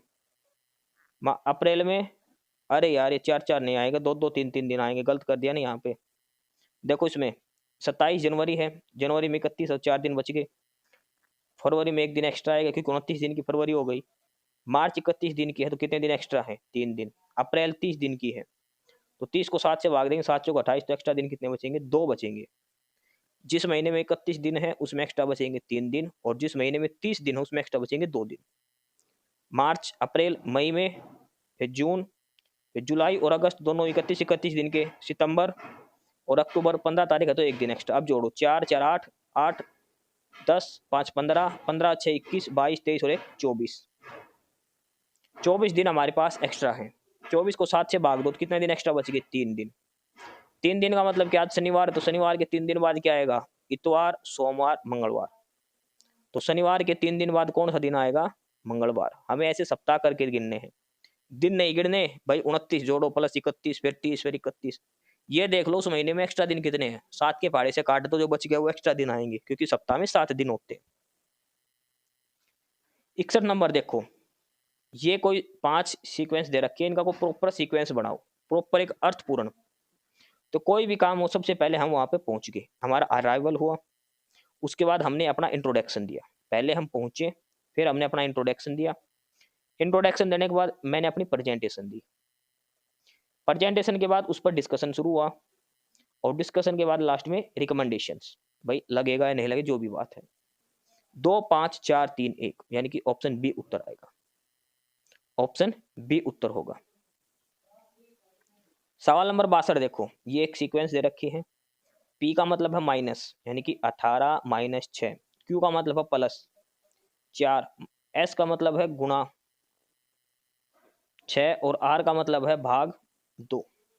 तो 6 सबसे पहले भाग होगा, 6 को 2 से भाग देंगे कितना आएगा 3, 4 तिया 12 प्लस 18 में से 6 गए तो 12, तो 12 और 12 कितने आएंगे 24, ऑप्शन ए उत्तर हो जाएगा 24। सिंपल जोड़ घटा गुणा भाग करना है, बोर्ड मास का फार्मूला लगेगा। इस क्लास की पीडीएफ के लिए आपको डिस्क्रिप्शन बॉक्स में टेलीग्राम चैनल का लिंक दिया है और यह है नॉलेज हब 7900 करके। आपको knowledge hub Telegram channel join करना है, काफ़ी सारा स्टडी मटेरियल, काफ़ी सारी पीडीएफ आपको यहाँ पर मिलने वाली है नॉलेज हब टेलीग्राम चैनल पर। सवाल नंबर 63, ये सवाल देखो, एक ऊपर से तीसरी संख्या का अंतिम अंक क्या होगा जब नीचे दी गई संख्याओं को प्रत्येक अंक के भीतर अंकों की स्थिति को उलटने के बाद अवरोही क्रम में व्यवस्थित किया जाता है। इंग्लिश में पढ़ो, what will be the last digit of third number. ये 5 नंबर दे रखे हैं ना, इनमें से जो तीसरे नंबर पर जो संख्या आएगी उसका आखिरी अंक आपको बताना है। तीसरे नंबर पर जो संख्या आएगी उसका आखिरी अंक हमें बताना है, लेकिन कब? When the number given below are arranged in descending order. ये जो नंबर दे रखे हैं इनको अवरोही क्रम में लिखना है, पहले बड़ी संख्या फिर छोटी ऐसे। After reversing the position of each digit, her digit की पोजीशन रिवर्स करके 517 को 715 लिख कैसे। इसका सॉल्यूशन मैं आपको डिटेल में समझाता हूं। देखो ये 5 संख्या दे रखी है हमें, अब इसमें क्या कहा है कि प्रत्येक संख्या के अंदर अंकों को उलटना है, यानी कि पहले अंक को तीसरे पर, तीसरे को पहले पर। 517 का क्या बन जाएगा 715, यानी कि 5 पीछे चला जाएगा 7 आगे चला जाएगा। ऐसे 325 का बन जाएगा 523, 639 का 936, ये ऐसे बनेंगे। यानी पांचों अंकों की जब स्थिति को आपस में उल्टेंगे अंकों को तो ये बन जाएंगे, आगे वाला अंक पहले पे, पहले वाला अंक लास्ट में चला जाएगा। ऐसे बदलना है इनको, 7 लास्ट में आ जाएगा, 2 आगे आ जाएगा। अब हमारी संख्या बन गई ये 715, 523, 936, 148 और 297। अब इसने क्या कहा था कि इनको अवरोही क्रम में, अब इनमें से सबसे बड़ा है 936, फिर 715 ऐसे लगाओ। उसके बाद कहा है कि तीसरी संख्या का अंतिम अंक क्या होगा। तो तीसरी संख्या है 523, 523 का अंतिम अंक क्या है 3, तो क्या हो जाएगा 3 इसका उत्तर हो जाएगा। ये सवाल है सारा का सारा। इन संख्याओं को पहले अंकों की स्थिति बदलनी है, यानी कि पहले वाले अंक को तीसरे पर ले जाना है और तीसरे वाले को पहले पर लाना है। उसके बाद इनको अवरोही क्रम, यानी कि पहले बड़ी संख्या फिर छोटी। ठीक है, तो इसका उत्तर क्या आ गया हमारा, अंतिम अंक है जो क्या आएगी 3 आएगी, यानी कि ऑप्शन सी इसका उत्तर हो जाएगा सवाल नंबर 63 का। आगे है सवाल नंबर 64। एक बस चालक पी से क्यू तक 5 अलग अलग रूट जानता है। भाई पी से क्यू तक जाने के कितने तरीके हैं, 5 तरीके हैं। क्यू से आर 3 तरीके हैं, क्यू से आर जाने के आपको 3 तरीके हैं, और आर से एस जाने के 2 अलग अलग तरीके हैं। तो वो पी से एस तक कितने रूट के बारे में जानता है। भाई किसी को पी से लेकर एस तक जाना है, पी से क्यू तक जाने के 5 तरीके, क्यू से आर जाने के 3 रास्ते हैं, आर से एस जाने के 2 रास्ते हैं। तो भाई देखो कितने तरीके हो गए टोटल उसको पी से एस तक पहुंचने की, 5 5 तिया 15 दूनी 30, 5 तिया 15 15 दूनी 30। गुणा क्यों करी, गुणा इसलिए करी भाई मान लो पी से क्यू तक गया रास्ता 1 से, उसके बाद आगे 3 ऑप्शन हो गए इसके पास, उसके बाद आगे फिर हर एक रास्ते के 2 ऑप्शन। ठीक है, तो इस हिसाब से इन सभी की आपस में गुणा होगी। टोटल कितने आ गए 5 तिया 15 दूनी 30, ऑप्शन बी उत्तर आएगा 30 रास्ते। सवाल नंबर 65 देखो, ये रीजनिंग का है, तर्कसंगत क्वेश्चन है ये। दी गई बातचीत के आधार पर सबसे अच्छा उत्तर बताओ। होस्ट ने कहा कि तो आप यहां अंत में हैं। अतिथि ने कहा आशा है कि मुझे बहुत देर नहीं हुई है। होस्ट था जो भी था उसने कहा भाई आप सबसे लास्ट लेट आए हैं, सबसे लेट, बाकी सारे आ चुके। तो उसने कहा कि आशा है कि मुझे लेट नहीं हुआ है। तो इससे अतिथि क्या बताना चाह रहा अपने बारे में, कि वह देर से पहुंचना चाहता था, नहीं, क्योंकि उसने पहले कह दिया कि भाई अभी देर नहीं, तो मतलब वो देर से तो पहुंचने का कोई मन में नहीं थी उसकी। वह जानता है कि होस्ट को उसका देर से आना पसंद नहीं है। बिल्कुल सही, क्योंकि होस्ट ने पहले टोक दिया उसको आते ही कि आप सबसे लास्ट में हो। उसने कहा कि उम्मीद करता हूँ कि मैं ज़्यादा लेट नहीं हूँ। उसे उम्मीद है कि वह समय पर है। भाई ऐसा तो है ही नहीं, क्योंकि होस्ट ने पहले ही कह दिया। वह जानता कि कोई फर्क नहीं पड़ेगा, इसका तो कोई मतलब ही नहीं है। इसका जो प्रॉपर सेंस है वो ये है कि होस्ट को उसके देर से आना पसंद नहीं है। ठीक है, ये मत कहना कि बस समय पर, क्योंकि होस्ट ने ऑलरेडी कह दिया कि आप लेट हो, सबसे लास्ट में हो। ये चीज ध्यान रखना। ऑप्शन बी उत्तर हो जाएगा। सवाल नंबर 66 और इसमें दिया है 36 बाई 22 बाई 12, 36 सेंटीमीटर लंबाई, 22 सेंटीमीटर चौड़ाई और 12 सेंटीमीटर ऊंचाई। तीन साइड दे रखी, कोई भी लेंथ ब्रेथ हाइट कुछ भी मान लो। एक ठोस धातु के घनाभ को पिघलाकर 6 सेंटीमीटर भुजा वाला घन बनाया जाता है, तो इस प्रकार कितने घन बनेंगे। एक घनाभ दे रखा, उसकी 3 भुजा दे दी LBH, उससे क्यूब बना दिया और एक क्यूब की साइड है 6, तो ऐसे कितने क्यूब बनेंगे। तो हम क्या करेंगे, वॉल्यूम ऑफ क्यूबॉइड बराबर वॉल्यूम ऑफ क्यूब, और कितने क्यूब बनेंगे, n बनेंगे। तो n क्यूब कैसे निकलेंगे, क्यूबॉइड की वॉल्यूम, क्यूबॉइड की वॉल्यूम क्या होगी, LBH अपॉन में क्यूब की वॉल्यूम, क्यूब कितने 6 सेंटीमीटर, क्यूब की वॉल्यूम क्या होती है, a क्यूब, 6 गुणा 6 गुणा 6, तो 6 छंग 36 है, 36 घट गया 6 दूनी 12, 22 दूनी 44, तो कितने क्यूब बनेंगे इसके, 44 क्यूब बनेंगे। क्यूबॉइड की वॉल्यूम को क्यूब की वॉल्यूम से डिवाइड कर दो तो नंबर ऑफ क्यूब्स आ जाएंगे, 44 बनेंगे। ऑप्शन डी उत्तर हो जाएगा 66 नंबर का। अगला है सवाल नंबर 67। शोभिता एक पेंटिंग का काम 20 घंटे में पूरा कर सकती है, सरोज उसे 15 घंटे में, दोनों एक साथ कितने दिन में करेंगी। देखो, एक ने करा 20, दूसरे ने लिया 15, एलसीएम कितना आएगा 60, 20 या 60, 15 चौक 60, टोटल 60 यूनिट काम, दोनों मिले कितने करेंगे, 4 और 3 7, 60 अपॉन में 70 कितना आ जाएगा, 7 8 56, 8 सही 4/7, यानी कि 60 अपॉन 7 किसके बराबर होता है, 8 4 इंटू 7, दोनों मिलकर कितनी देर में काम करेंगे, 8 सही 4/7 घंटे में। आगे है सवाल नंबर 68। एक चोर सुबह 9 बजे बाइक चुराता है और 20 किलोमीटर प्रति घंटा की रफ्तार से चलता है। चोरी का पता चलने पर पुलिस सुबह 9:30 बजे 40 किलोमीटर प्रति घंटा की रफ्तार से एक जीप से उसका पीछा शुरू करती है। चोर किस समय पकड़ा जाएगा।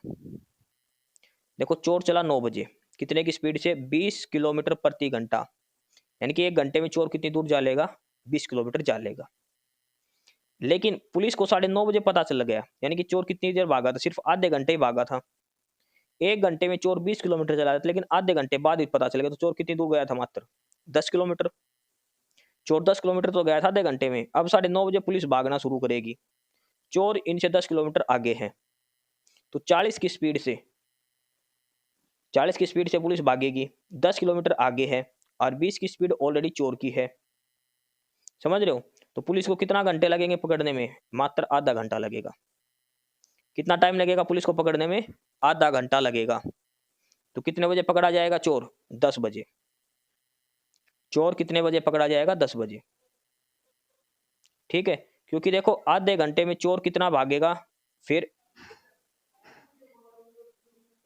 देखो चोर 8 बजे भागना शुरू करा ना 9 बजे, और अगर 10 बजे पकड़ेंगे तो 1 घंटे में चोर कितनी दूर जा लेगा, 20 किलोमीटर, और पुलिस को मात्र 20 किलोमीटर चलने में कितना टाइम लगेगा, आधा घंटा ही। तो 10 बजे चोर पकड़ा जाएगा। कॉमन सेंस का प्रश्न, सवाल ज्यादा है नहीं। सवाल नंबर 69 क्या दिया है, 35 छात्रों की एक कक्षा की औसत आयु 15 साल है। यदि शिक्षक की आयु को जोड़ दिया जाए तो औसत आयु 1 वर्ष बढ़ जाती है, तो शिक्षक की आयु बताए। 35 बच्चे थे, सभी की औसत आयु थी 15 साल। अब एक शिक्षक को मिला दे, टोटल बच्चे कितने हो गए, 36, सभी की औसत आयु 1 साल बढ़ गई, तो औसत आयु अब कितनी हो गई। औसत आयु अगर सभी की 15-15 साल थी, मान लो टीचर की मिलाने के बाद, तो टीचर एक्स्ट्रा कितना लेके आया है, 36 और 15 कितना हो गए, 51। तो टीचर की आयु कितनी है, 51 साल है। टीचर की आयु कितनी है अब, 51 साल है, क्योंकि 36 बंदों में 1-1 साल बढ़ना है, कि 36 साल लंबा है वो, 36 साल उसकी उम्र सभी में 1-1 डिवाइड हो गई, क्योंकि 36 बंदों की उम्र 1-1 साल बढ़ी है, 35 की नहीं। टीचर की उम्र मिलाने के बाद तो मतलब टीचर जो औसत थी वो 16 साल होगी सबकी। ठीक है, तो 35 साल एवरेज थी और 36 सभी में 1-1 बढ़ गई, तो 36 प्लस 15 करेंगे तो 15 51 हो गया। सवाल नंबर 70 देखो, एक व्यक्ति पॉइंट ए से पॉइंट बी तक 4 किलोमीटर प्रति घंटा से जाता है और बी से ए तक 6 किलोमीटर प्रति घंटा से वापस आता है। ए से बी तक पहुंचने में जो समय लगा और बी से ए तक पहुंचने में जो समय लगा उसका अनुपात बताओ। देखो स्पीड दे रखी है ए से बी तक की 4 किलोमीटर प्रति घंटा, स्पीड दे रखी है बी से ए तक की 6 किलोमीटर प्रति घंटा। अब हमें समय का अनुपात बताना है। तो स्पीड क्या होती है, डिस्टेंस अपॉन में टाइम, दूरी बटे में समय। देखो स्पीड है S1 S2 मान ली 4 और 6, तो इनका टाइम का रेशियो क्या हो जाएगा, उल्टा 6 और 4, क्योंकि स्पीड हमेशा क्या होती है, डिस्टेंस अपॉन में टाइम, टाइम के उल्टी। तो 6:4 टाइम का रेशियो, 6:4 किसके बराबर होता है, 3:2 के। तो यानी कि उनके समय का अनुपात क्या होगा, 3:2 होगा। समय का अनुपात क्या हो गया, 3:2। अगर आप बड़े तरीके से करना चाहते हो तो कुल दूरी मान लो 12, भाई 6 और 4 कैल्शियम 12 मान ली, तो ए से बी तक 4 की स्पीड से जाए कितना टाइम लगेगा, 3 घंटे, और ए से बी तक 6 की स्पीड से जाए कितना टाइम लगेगा, 2 घंटे। तो अनुपात कितना आ जाएगा, 3:2। ऐसे कर लो चाहिए, दो स्पीड दे रखी है उनका एलसीएम ले लो, वो टोटल दूरी मान ले, क्योंकि दूरी तो बराबर ए से बी और बी से ए की, कुल दूरी मान लो, उसको पहले 4 की स्पीड से जाने में जो समय लगेगा, फिर 6 की स्पीड से, उसका अनुपात बताना है। तो ऑप्शन डी उत्तर आ जाएगा। सवाल नंबर 71 देखो, 20% प्रति वर्ष वार्षिक चक्रवृद्धि ब्याज की दर से 18 महीने में 5,000 रुपए की राशि क्या होगी जबकि ब्याज अर्धवार्षिक रूप से संयोजित होता है। ब्याज होता है अर्धवार्षिक रूप से संयोजित, यानी कि हर 6 महीने में। तो 18 महीने में टाइम कितना लिया जाएगा, 3, भाई 18/6 करें तो टाइम हो गया 3। दर दे रखी है 20%, दर दे रखी है 20%, और संयोजित कितना होता है 6 महीने में, तो रेट कितनी हो जाएगी अब, आधी, 10%, क्योंकि रेट 20% वार्षिक दे रखी है, अर्धवार्षिक में दर आधी हो जाएगी। तो अब हमने टाइम क्या लेना है 3, और रेट क्या लेनी है 10%। तो सीधा चक्रवृद्धि ब्याज निकालना है, ठीक है। 10% का मतलब क्या हो गया, 10 से कोई चीज 11 हो रही है, तो इसका मतलब ये क्या हो जाएगा, 11/10, 11/10 गुणा 11/10। सीधा अमाउंट निकालना हमने, ब्याज निकालना अमाउंट, तो ये सीधा फार्मूला है, 3 जीरो से 3 जीरो कट जाएगी, 11 11 121, 121 111 से, यानी कि 11 क्यूब कितना होता है 1331, और 1331 को जब 5 से गुणा करेंगे कितना आएगा 6655। तो 5,000 रुपए कितने हो जाएंगे 6655। ये डायरेक्ट तरीका है, इससे मिश्र धन निकलेगा, और इसने मिश्र धन ही पूछा है, राशि क्या हो जाएगी, यानी कि मूलधन प्लस में ब्याज। अगर ब्याज पूछता तो 5,655 में से घटा देते, ठीक है। ऑप्शन डी उत्तर हो जाएगा। इस क्लास के पीडीएफ के लिए आपको डिस्क्रिप्शन बॉक्स में टेलीग्राम चैनल का लिंक दिया है, नॉलेज हब 7900 करके, आप टेलीग्राम चैनल जरूर ज्वाइन करें। काफ़ी सारी पीडीएफ आपको मिलेगी, काफ़ी सारा स्टडी मटेरियल मिलेगा, हैंड रिटन नोट्स मिलेंगे, हर सब्जेक्ट की पीडीएफ आपको वहां पर मिलेगी। तो नॉलेज हब टेलीग्राम चैनल जरूर ज्वाइन कर लें। सवाल नंबर 72, ये संख्या दे रखी है और इसका इकाई का अंक बताना है, क्या होगा। तो देखो इकाई का अंक निकालने के लिए हम जो पावर होती है उसको हम क्या करते हैं 4 से भाग दे देते हैं, क्योंकि 4 के बाद अंक रिपीट होने लग जाते हैं। तो 134 को जब 4 से भाग देंगे कितना शेष बचेगा, 4 तिया 12, 4 तिया 12 यानी कि 2 बचेगा। तो कितना आ जाएगा 7 की पावर 2, 7 की पावर 2 माइनस 5 की पावर, अब 245 को 4 से भाग देंगे तो कितना शेष बचेगा 1। 87 है, 87 को 4 से भाग देंगे कितना शेष बचेगा 3, ये आ गया। 7 की पावर यानी कि 49 माइनस 5, 49 में से 5 गए कितना बचेगा 44, 44 की पावर 3 यानी कि 4 की पावर 3 कितना हो गया 4 चौक 16, 16 चौक 64, यानी कि क्या आएगा इकाई अंक 4 आएगा। देखो सबसे पहले जो पावर है उसको 4 से भाग दे दो, 4 से अगर पूरा पूरा भाग हो जाती तो इसकी पावर हम 4 लेते, 0 नहीं लेते, ध्यान रखना। अगर ये पावर 4 से पूरा पूरा भाग हो जाएगी तो पावर 4 लेंगे, अदरवाइज जो शेष बचेगा वो हम पावर लेंगे। तो ऑप्शन बी उत्तर आएगा इसका। अगला है सवाल नंबर 73, और इसमें दिया है कि तान्या 4 लड़कियों में प्रत्येक को एक टोकरी में रखे जो सेब हैं उसका 1/12, 5/18, 7/30 और 7/48 हिस्सा देती है, और उनके पास बस उतने ही सेब है जितने उनको देती है, कि एक भी सेब बांटे बिना ऐसा कर सके, उसके पास कम से कम कितने सेब थे। भाई एक टोकरी है एक लड़की के पास, उसमें कुछ सेब हैं, इसने इस सेब में से एक लड़की को दे दिया उसका 1/12वां हिस्सा, जितने इसके पास थे उसमें से। दूसरी को दे दिया 5/18वां, तीसरी को दे दिया 7/30 और चौथी लड़की को दे दिया 7/48वां हिस्सा। ये हिस्से इसको 4 हिस्सों में बांट दिए, जितने सेब इसके पास थे उनको। अब इसने कहा है कि कोई भी सेब उसने काटा नहीं, बीच में से आधा वाधा कोई सेब नहीं दिया, सभी को बराबर सेब दे दिए, पूरे पूरे। तो ये बताओ उसके पास कम से कम ऐसे कितने सेब थे? तो इसका मतलब है कि कोई ऐसी संख्या जो इन सभी से पूरा पूरा भाग हो, यानी कि वो 12 से भी पूरा पूरा भाग हो, 18 से भी, 30 से भी और 48 से भी। भाई मान लो हमने उसके पास 144 सेब थे, तो इसका 1/12वां हिस्सा करेंगे तो 12 पूरे सेब आएंगे। 18 से भाग देंगे, अगर ये पूरा नहीं गया तो इसका मतलब है ही नहीं। तो कहने का मतलब क्या है, हमें क्या करना है, ये जो भाग दे रखा है ना 1/12, 5/18, 7/30 और 7/48, तो हमें जो नीचे वाली संख्या है उनका एलसीएम लेना। तो नीचे वाली संख्या 12, 18, 30, 48 और इनका एलसीएम कितना आएगा 720। तो उसके पास कम से कम कितने सेब हैं 720। अधिकतम हम नहीं निकाल सकते, लेकिन 720 का मल्टीपल होगा कोई, जितने भी सेब होंगे। कम से कम 720 का मतलब है कितने सेब हैं, क्योंकि अगर इसको भाग देंगे तो 720 सबसे छोटी संख्या है जिससे पूरा पूरा भाग होगी। तो ऑप्शन बी उत्तर हो जाएगा सवाल नंबर 73 का। सवाल नंबर 74 देखो, एक अर्धगोले के आकार के ठोस पदार्थ का कुल पृष्ठ क्षेत्रफल बताओ जो एक बेलन पर रखा गया है और जिसकी त्रिज्या बराबर है और बेलन की ऊंचाई उसकी त्रिज्या की दुगनी है। The total surface area of A solid in the shape of A hemisphere mounted on a cylinder both with equal radius and height of cylinder being twice as height of the radius। तो ये बताओ कि total area क्या होगा। कहने का मतलब क्या है कि ये कोई सिलेंडर है मान के चलो, और सिलेंडर के ऊपर एक हेमिस्फीयर रखा है, अर्धगोलाकार कोई चीज ऐसे रखी है, ठीक है। सिलेंडर के इस साइड भी स्फेरिकल होता है ये, और ऊपर की साइड भी। तो इसने कहा कि रेडियस, सिलेंडर की रेडियस और हेमिस्फीयर की रेडियस बराबर है, और इसकी जो रेडियस मान के चलो r है, तो इसकी हाइट जो है वो कितने है 2r के बराबर है। सारे का सरफेस एरिया बताना है, सारे का सरफेस एरिया मिलाकर हमें बताना है। देखो सिलेंडर का सरफेस एरिया कितना होता है 2πRh टोटल सरफेस एरिया, और 2πr और इसका हेमिस्फेयर का, ठीक है, इसके हिसाब से हमें टोटल सरफेस एरिया मतलब हेमिस्फेयर प्लस सिलेंडर। अब देखो इसमें देखो गोले का क्षेत्रफल अर्धगोले का कितना हो गया 2πr², बेलन का कितना होगा 2πRh, यानी कि 2πr और h है 2r के बराबर, यानी कि बेलन कितना हो गया 4πr²। अब क्या दे रखा है कि एक बेलन पर लगे गोलार्ध के आकार का कुल पृष्ठ क्षेत्रफल।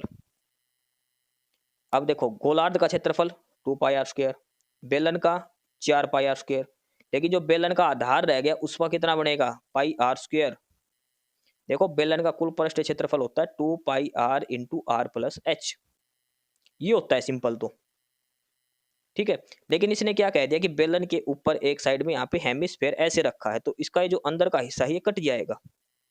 तो हमने क्या करा, पहले इसका 4 दीवारी का निकाल लिया 2πrh करके, फिर ये नीचे का ये जोड़ दिया πr², प्लस में इसका ऊपर वाला जोड़ दिया 2πr², तो सारा कितना होगा 7πr²। अगर आप यहाँ पे ये 2πrh का फार्मूला नहीं लगाते तो ये लगा लो, भाई आपने ये पढ़ रखा है, ठीक है। 2πr की जगह r और h है 2r के बराबर, ये कितना होगा 2 और 1 3r, 3r और 3r को जब इससे गुणा करेंगे 3 दूनी 6, 6πr² बनेगा, और 2πr² इसका ऊपर का हो गया, कितना हो गया 8πr²। लेकिन गोले के जो ऊपर की साइड हेमिस्फीयर रखा तो उसके अंदर का एरिया थोड़ी काउंट होगा, तो 1πr² उसमें से घट जाएगा। तो ऐसे कर लो चाहिए, उत्तर आएगा हमारा 7πr²। तो इसका क्या उत्तर आएगा, टोटल सरफेस एरिया आएगा 7πr², ऑप्शन सी उत्तर हो जाएगा। आगे है सवाल नंबर 75, और ये है उसका पार्टनरशिप वाला। 3 व्यक्ति हैं ABC, एक व्यवसाय में 2:3:5 के अनुपात में निवेश करते हैं। यह तय किया गया कि लाभ का 9% दान दिया जाएगा, और यदि कुल लाभ 2,50,000 है तो सी का हिस्सा बताओ। देखो इनके पास जितना भी प्रॉफिट इन्वेस्टमेंट है उसी के हिसाब से प्रॉफिट देते हैं। ये टोटल इन्वेस्टमेंट करी है 2:3:5 में। टोटल कितना हो गया 10, 3 2 5 हो तो 10। इसी हिसाब से टोटल लाभ है इस अनुपात में बांटेंगे हम। लेकिन इसने कहा है कि जो प्रॉफिट है उसका 9% इन्होंने दान दे दिया। तो पहले तो 2.5 लाख का 9% दान में देंगे तो कितना रुपए दान में गए, 25 नहीं में 225, यानी कि 22,500 रुपए इन्होंने दान दे दिए। क्योंकि 2,50,000 का 9% निकालेंगे तो कितना आएगा 22,500। तो 22,500 इसमें से घटा दो 2,50,000 में से, तो कितने बचेंगे 2,25,000 कुछ बचेंगे, ये 2,27,500, 2,27,500 बच गए। ये टोटल है 10, 3 और 2 5 और 2 10। इसमें से सी का हिस्सा कितना है 5, तो ये आ जाएगा 5। ठीक है, 10 की वैल्यू दे दी इतने और 5 का मान निकालना सी का, सी को आधा मिलेगा। 2,27,500 का आधा करेंगे कितना आएगा 1,13,750 सी का हिस्सा। अगर ए का हिस्सा पूछता तो यहाँ 2 से गुणा करते, बी का पूछता तो यहाँ 3 से, सी का पूछा तो यहाँ 5 से गुणा।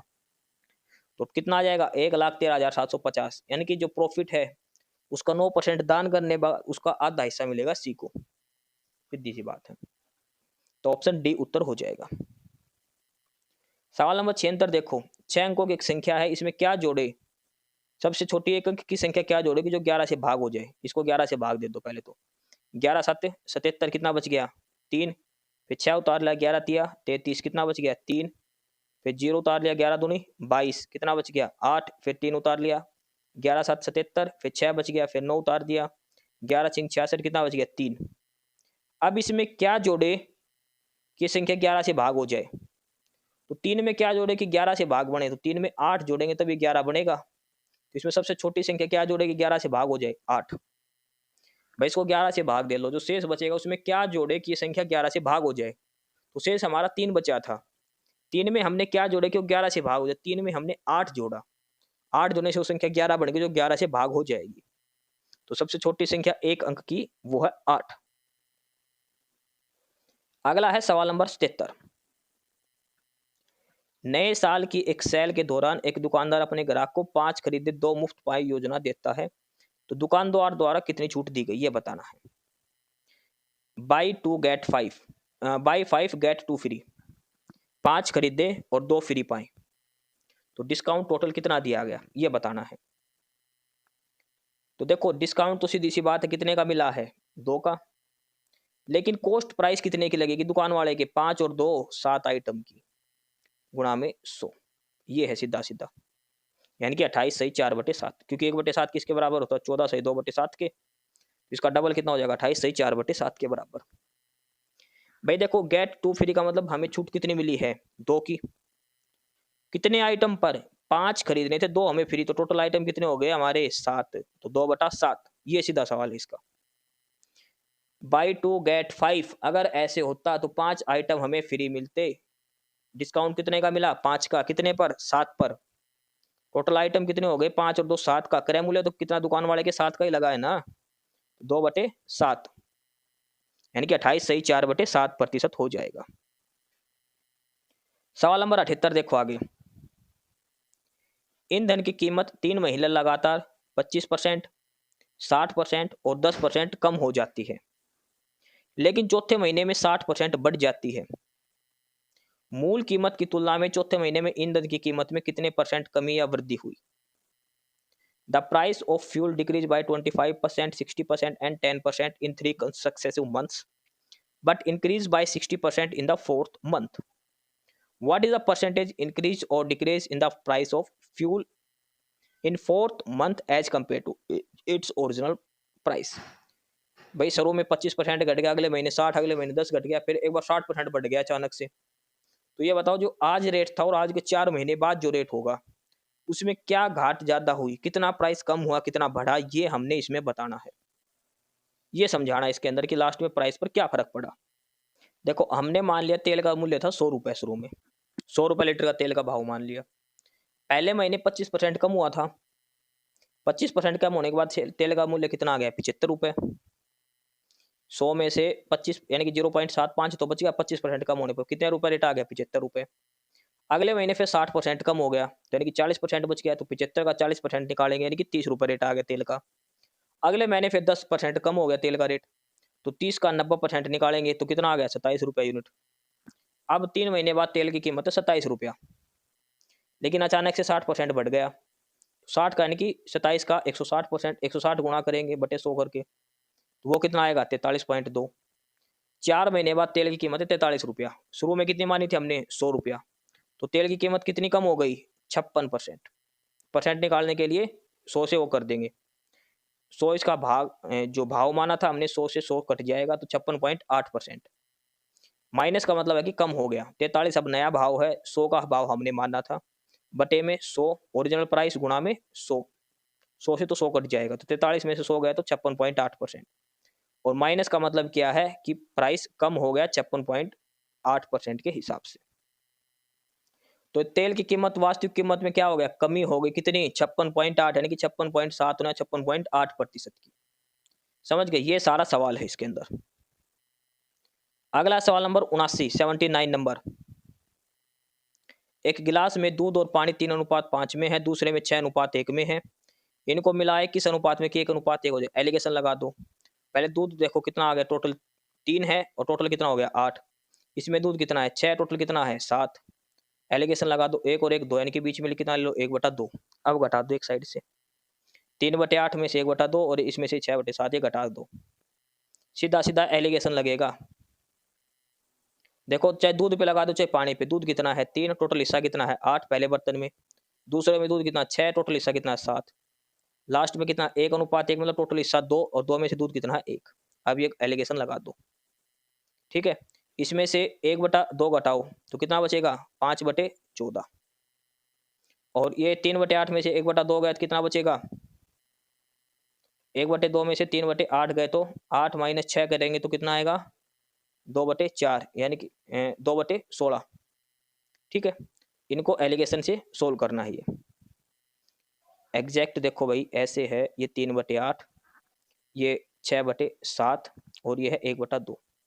तो पहले तो 6/7 में से 1/2 घटाओ। 6/7 में से जब 1/2 घटाएं तो एलसीएम कितना आएगा? 14। 6 दूनी 12, 12 माइनस 7 करेंगे यानी कितना आ गया? 5/14 आ गया। दूसरा है 3/8, तो 1/2 में से 3/8 घटेगा। देखो एक साइड एक साइड घटेगा, ऊपर बड़े में से छोटी और एक छोटी में से बड़ी। 2 और 8 कैल्शियम कितना आएगा? 8 आएगा। तो कितना आएगा? 4 माइनस 3, यानी कि कितना बचेगा? 1/8। इधर कितना आएगा? 1/8। 8 इधर गुणाएंगे तो 8 5 40:14 इधर चला जाएगा। 40:14 यानी कि 20:7। कितना आ जाएगा? Option D, 20:7। सवाल नंबर 80 गणित का आखिरी सवाल है। 4620 रुपए की राशि 2 बराबर किस्तों में चुकाई जानी है। ब्याज की दर है 10%, तो प्रत्येक किस्त बताओ। ब्याज की दर है 10% और दोनों बराबर किस्तें। 10% का मतलब कितना हो गया? 10 की चीज कितने में गई? 11 में गई। ठीक है, एक चीज ध्यान रखना, इसमें कंपाउंडेड लिख रखा है चक्रवृद्धि पर। तो पहले किस्त कितनी जाएगी? पहले साल 10 से 11, दूसरे साल 10 का स्क्वायर करेंगे तो 130 हो जाएगी, 11 का स्क्वायर 121। इसने कहा है दोनों किस्तें बराबर, ये 121 ये 11, तो इसको 121 बना सकते हैं हम 11 से गुणा करके, तो दोनों साइड 11 से गुणा, तो ये कितना हो जाएगा? 11 दाई 110, ये 100। किस्त कितने की आ गई? 121 की। और ये टोटल रुपए कितने हो गए? 210 हो गए। 110 हर जमा 100, 210। ठीक है, अब इसकी राशि कितनी दे रखी? टोटल 4620, यानी कि 210 की वैल्यू कितनी दे रखी है? 4620। इसको 210 से भाग दे दो, यानी कि 462 को 21 से भाग दे दो। 21 दूनी 42, 21 दूनी 42, कितना है? 22 से कट गया ना पूरा पूरा, यानी कि किस्त भी कितनी हो जाएगी? 22 गुना। 121 को 22 से गुणा करो, 22 से कम 22 और 22 दूनी 44 हो तो 46 और 42, 22 और 4 26, यानी कि 2662 रुपए की। 2662 की, यानी कि 121 को 22 से गुणा करना, 2662 हमारा उत्तर आ जाएगा। ठीक है, ऑप्शन डी उत्तर हो जाएगा। इस क्लास की पीडीएफ के लिए आपको डिस्क्रिप्शन बॉक्स में टेलीग्राम चैनल का लिंक मिलेगा, नॉलेज हब 7900 करके। आपको knowledge hub Telegram channel join करना है। काफी सारा स्टडी मटेरियल, काफी सारी पीडीएफ आपको यहाँ पर मिलने वाली है। प्रश्न नंबर 81, और यहाँ से अब हमारी शुरू होती है हिंदी। अब हम 10 प्रश्न करेंगे हिंदी के और 10 प्रश्न करेंगे इंग्लिश के। ठीक है, लास्ट के 20 प्रश्न हमारे बचे हैं इसमें।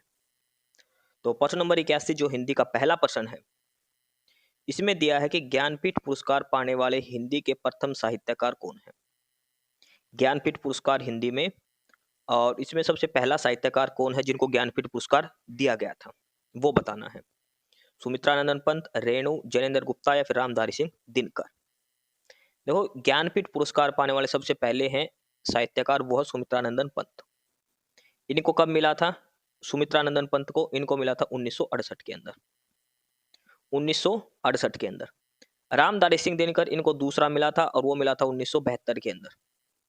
रामधारी सिंह है, इनको मिला था 1972 के अंदर, और सुमित्रानंदन पंत इनको मिला था 1968 के अंदर।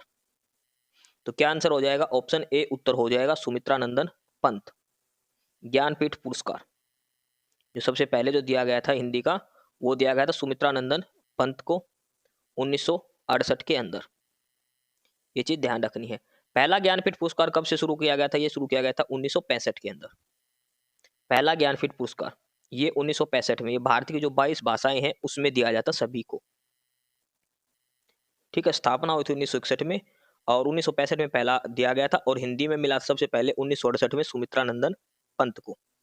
सबसे पहला ज्ञानपीठ पुरस्कार किसको मिला था? सबसे पहला, हिंदी के अलावा भाई सभी भाषाओं को मिलाकर जब सबसे पहले शुरू किया गया था 1965 में, तो सबसे पहला ज्ञानपीठ पुरस्कार मिला था जी शंकर कुरूप को। जी शंकर कुरूप को सबसे पहला ज्ञानपीठ पुरस्कार इनको दिया गया था 1965 के अंदर, मलयालम भाषा के लिए। हिंदी भाषा में मिला था सबसे पहले सुमित्रानंदन पंत को, ये ध्यान रखना, 1968 के अंदर। और प्रथम महिला जिनको ज्ञानपीठ पुरस्कार मिला था वो है आशा पूर्णा देवी। आशा पूर्णा देवी, उनको मिला था, पहली महिला पश्चिम बंगाल से, बंगाली भाषा के लिए। टोटल 22 भाषाएं जो हमारे संविधान की 8वीं अनुसूची में है उनको ये ज्ञानपीठ पुरस्कार दिया जाता है। ये सारी चीज आपको इसमें ध्यान रखने, ज्ञानपीठ पुरस्कार से संबंधित।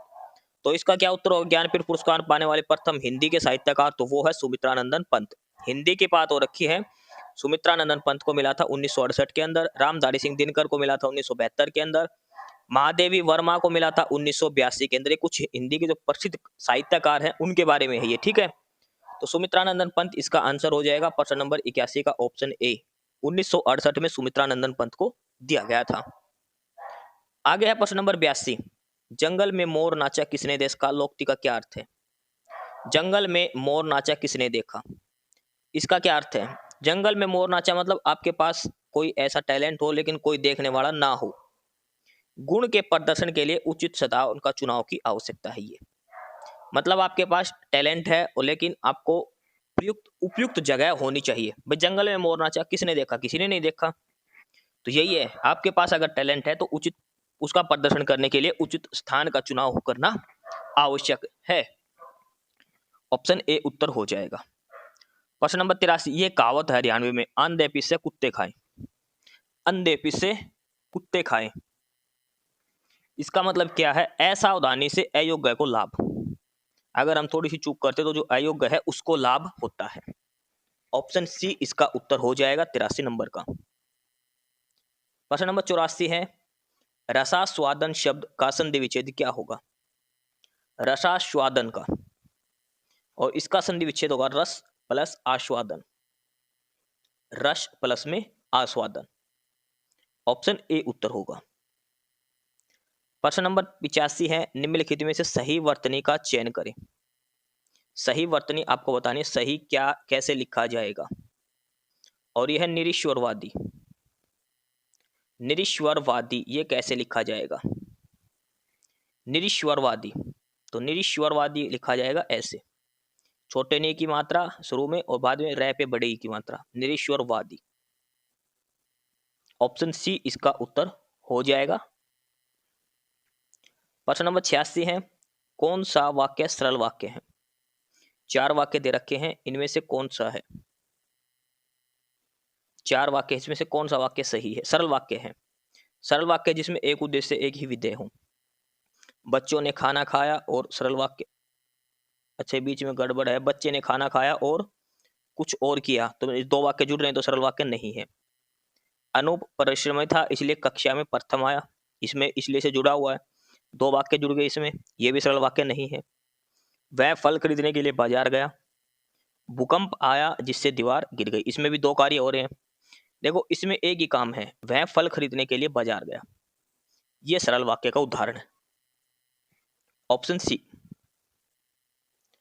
प्रश्न नंबर 87 देखो, पाक्षिक का वाक्यांश यानी कि पाक्षिक किसको बोलते हैं हम? पाक्षिक।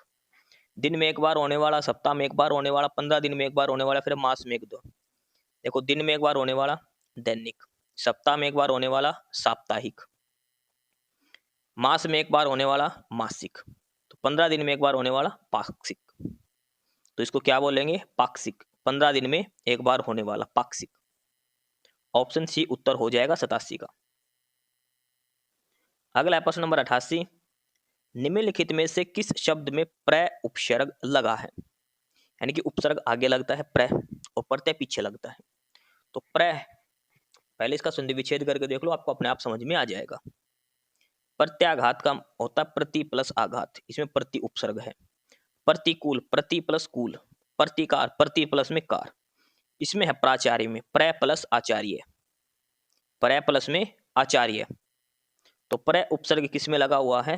प्राचार्य में, प्रय प्लस आचार्य करके। ऑप्शन ए उत्तर हो जाएगा। प्रश्न नंबर 89 है, चोरी शब्द व्याकरण के अनुसार क्या है? भाई उसने चोरी करी, वह चोरी करते हुए पकड़ा गया। चोरी शब्द क्या हो सकता है? क्रिया, क्रिया विशेषण, सर्वनाम या फिर भाववाचक संज्ञा। चोरी, देखो उसने चोरी, देखो सर्वनाम तो होने से रहा। चोरी करना, तो देखो इसमें चोरी करना तो क्रिया होती है, चोरी करना, लेकिन इसमें सिर्फ चोरी लिखा है। चोरी है जो वो एक भाववाचक संज्ञा है। किससे? चोर से। चोर शब्द से बना है चोरी, चोर शब्द है उससे बना है चोरी, तो यह है एक भाववाचक संज्ञा, भाववाचक संज्ञा, और चोरी करने की क्रिया को दर्शाता है। प्रश्न नंबर 90 है, हिंदी का आखिरी प्रश्न है, हिंदी में प्रत्येक वर्ग के अंतिम वर्ण का उच्चारण स्थान क्या है? प्रत्येक वर्ग का मतलब है क ख ग अड़, च छ च झ अय अय, ट ठ ट ढ अण। तो इनका जो लास्ट वाले जो है, इनका उच्चारण स्थान क्या है, ये हमें बताना है। कहां से इनका उच्चारण होता है? दांत से, तालू से, नासिका या फिर कंठ से? तो इन सभी का उच्चारण होता है नासिका से, नाक से। प्रत्येक वर्ण के अंतिम वर्ण का उच्चारण होता है नासिका से। जैसे क ख ग अड़, च छ झ झ अय, ट ठ ड ढ अण, त त थ ध न, प फ ब भ म। ये जो अंतिम वर्ग के जो अंतिम वर्ण है, इनका उच्चारण स्थान है नासिका। ऑप्शन सी उत्तर होगा इसका। प्रश्न नंबर 91, और यहां से अब हमारी शुरू होती है इंग्लिश। अब हम लास्ट के 10 क्वेश्चन देखेंगे इंग्लिश के फटाफट से। तो क्वेश्चन नंबर 91, और इसमें एरर फाइंड आउट करना है, किस पार्ट के अंदर एरर है। The CEO only discussed the new venture with his manager. तो इसमें क्या एरर, छोटा सा एरर है। देखो द CEO सब्जेक्ट, ये वर्ब, तो ये ओनली कहां पे आएगा? ये इसके बाद में आएगा। ठीक है, the CEO only discussed the new venture with his manager का मतलब है कि केवल डिस्कस किया था, न्यू वेंचर को डिस्कस किया था न्यू वेंचर के साथ, ये गलत है। Discussed only the new venture ये आएगा। ओनली जो है वो डिस्कस्ड के बाद में आएगा, ओनली जो है ये डिस्कस के बाद में आएगा। तो पार्ट 1 के अंदर एरर है, ऑप्शन ए उत्तर आएगा। 92 है, if she was marrying Mr Gupta she would have been recognised as Mrs Gupta. तो देखो इफ आ गया, तो वाज मैरिंग नहीं आएगा, यहाँ पे क्या आएगा? मैरिड आएगा। इफ सी वाज, देखो क्वेश्चन पढ़ा होगा ना, इफ आई वर यू, हमेशा ये होता है ना इफ आई वर यू, तो मैरिंग की जगह क्या आएगा? मैरिड। क्वेश्चन नंबर 93 है, fill in the blank. Ankita is disgusted blank the habit of her brother. इसमें बताना है डिस्कस्ड की जो वर्ड है इसके साथ क्या आएगा? डिस्कस्टेड, तो डिस्कस्टेड वर्ड के साथ क्या प्रॉपर मीनिंग रहेगा? तो ये होता है डिस्गस्टेड एट। डिस्गस्टेड एट ये प्रॉपर फ्रेज होती है। डिस्गस्टेड का मतलब होता है निराश होना, भाई किसी की बात को पसंद ना करना। ठीक है, और डिस्गस्टेड एट का मतलब क्या होगा? ये इसके साथ फ्रेज लगती है पूरी प्रीपोजिशन वाली। किसी के ऊपर वो भाई गुस्सा होना, क्रोध करना, वो किसी से घृणा करना। ऑप्शन ए आंसर होगा क्वेश्चन नंबर 93 का, डिस्कस्टेड एट। क्वेश्चन नंबर 94 है, due to the security reasons we were blank from entering into the cockpit of the plane. Security reasons की वजह से हम प्लेन के कॉकपिट के अंदर जाने में असमर्थ थे, हमें रोका गया, तो we were stopped. Security reasons की वजह से हमें प्लेन के कॉकपिट में जाने से रोका गया। ठीक है, रोकना क्यों, कोई आगे जाता उसको रोक देना। क्वेश्चन नंबर 95 है और इसमें सिनोनियम आपको बताना है। सिनोनियम आपको बताना है और ये जो वर्ड दिया है ये दिया है एक्सोर्बिटेंट। एक्सोर्बिटेंट जो वर्ड है इसका हमें सिनोनियम बताता है। एक्सोर्बिटेंट का मतलब क्या होता है, इसका मतलब होता है अत्यधिक, अत्यधिक, ज्यादा, तो इसका सिनोनियम होगा हाई। एंटोनियम होगा रेयर, बहुत कम, और इसका सिनोनियम पूछा है वो होगा हाई। ऑप्शन सी आंसर हो जाएगा। एक्सोर्बिटेंट होता है अत्यधिक। अगला है, और अगला जो क्वेश्चन है वो भी सिनोनियम का ही है और इसमें वर्ड दिया है जियोपार्डी। जियोपार्डी जो वर्ड है, जियोपार्डी का मतलब क्या होता है, खतरा, खतरा होना, किसी से खतरा, संशय, डाउट। तो जियोपार्डी का क्या होगा, एंग्री, एंजोर, रिस्क या शिनरी। तो जियोपार्डी का जो प्रॉपर होगा वो होगा रिस्क, खतरा।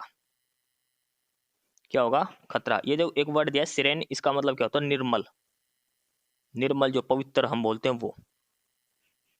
ठीक है, तो जियोपार्डी इसका मतलब होता है खतरा और इसका सिनोनियम क्या होगा, रिस्क।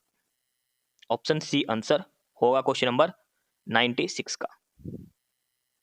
अगला है क्वेश्चन नंबर 97 और इसमें आपको एंटोनियम बताना है और वर्ड है चर्लिस। चर्लिस वर्ड का हमें एंटोनियम बताना है। चर्लिस का मतलब क्या होता है, अक्कड़। चर्लिस का मतलब क्या होता है, अक्कड़, गवार, गवार जो बोलते हैं वो। तो इसका एंटोनियम मतलब सभ्य व्यक्ति किसका मतलब होता है वो बताना अब हमें।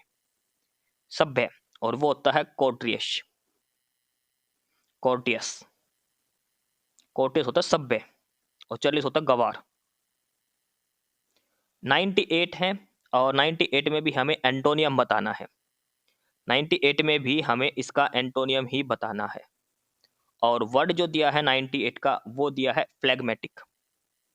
देखो इनकी स्पेलिंग जरूर याद रखना, कई बार इनकी करेक्ट स्पेलिंग भी पूछ लेता है। फ्लैगमेटिक, फ्लैगमेटिक क्या होता है, फ्लैगमेटिक होता है सुस्त व्यक्ति, आलसी व्यक्ति, सुस्त, एकदम सुस्त व्यक्ति, आवेगहीन, ठंडा बोलते हैं ना वो, आलसी एक ही सबसे। तो इसमें से सिनोनियम पूछता है, जो चुस्त व्यक्ति होता है वो, सिनोनियम वही बनेगा। सुस्त का विपरीत तो यही होगा, मैं चुस्त हो, जो फुर्तीला हो, तो इसका होगा अर्डेंट। अर्डेंट होता है उत्साही, सुस्त, चुस्त व्यक्ति। ठीक है, और ये होता है सुस्त व्यक्ति, आलसी, तो इसका एंटोनियम क्या होगा, अर्डेंट। ऑप्शन ए आंसर होगा क्वेश्चन नंबर 98 का। 99 है, राइज लाइक ए फोनिक्स, इसका बताना है one word, rise like a phoenix.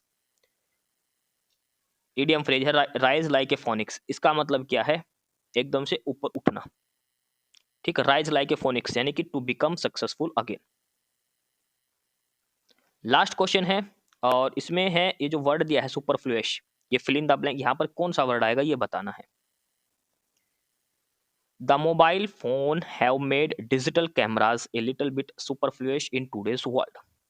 आज के युग में मोबाइल जो कैमरा है, मोबाइल फोन है, इसने डिजिटल कैमरा को आजकल बहुत अत्यधिक सुपरफ्लुएश बना दिया, यानी कि ज्यादा हवाबाजी वाली बात नहीं रही, अब बहुत अत्यधिक मात्रा में हो चुका है, यानी कि क्या होगा, ऑब्सोलेट। क्या हो गया है, ऑब्सोलेट। सुपरफ्लुएश तो वही होता है जो चीज अब ज्यादा यूज में ना हो, जो चीज अब ज्यादा यूज में ना हो, सुपरफ्लुएश तो वही है। तो यानी ऑब्सोलेट, अति अप्रचलित चीज बना दे, भाई कॉमन सी हो गई हर चीज किसी फोन में कैमरे के। ऑप्शन बी आंसर आएगा। तो ये हमारे 100% पूरे हो गए आज के इस प्रैक्टिस सेट के। इस क्लास की पीडीएफ के लिए डिस्क्रिप्शन बॉक्स में टेलीग्राम चैनल का लिंक है, नॉलेज हब 7900। आप नॉलेज हब टेलीग्राम चैनल जरूर ज्वाइन कर लें, काफ़ी सारा स्टडी मटेरियल, काफ़ी सारी पीडीएफ वहाँ पर मिलेगी। हर सब्जेक्ट की अलग अलग पीडीएफ डाल रखी है। और आपको अगर किसी स्पेसिफिक सब्जेक्ट की पीडीएफ चाहिए तो आप कमेंट कर देना, वहाँ पर आपको वो पीडीएफ चाहे किसी भी एग्जाम की आपको प्रोवाइड करवा दी जाएगी। जो भी स्टूडेंट पहली बार हमारी क्लास देख रहे हैं तो यूट्यूब पर भी नॉलेज हब को सब्सक्राइब कर लो, साथ में जॉब्स के अपडेट्स के लिए साहिल अपडेट्स को भी सब्सक्राइब जरूर कर ले। ये 100% है आपका हमारा प्रैक्टिस सेट हरियाणा सीटी एग्जाम के लिए हमने कंप्लीट करा है। और इसकी जो जीके है, खासकर जनरल साइंस जो है, अगर आपने रेलवे का एग्जाम दे रखा है, फॉर्म भर रखे हैं एनटीपीसी का, तो उसमें जीएस आएगी, तो सेम उसी लेवल की जीएस हमने इसमें करवाई है। तो जो स्टूडेंट पहली बार क्लास देख रहे हो, चाहे आप रेलवे की तैयारी करो चाहे किसी की भी, हमारे साथ जुड़े रहिए। Knowledge hub Telegram channel join करें और यूट्यूब पर भी हमारा चैनल सब्सक्राइब कर लें। ठीक है, बाकी अगली क्लास में अगले प्रैक्टिस सेट के साथ मिलेंगे हम। एस्पिरेंट्स, यही था आज की इस वीडियो में आपके लिए।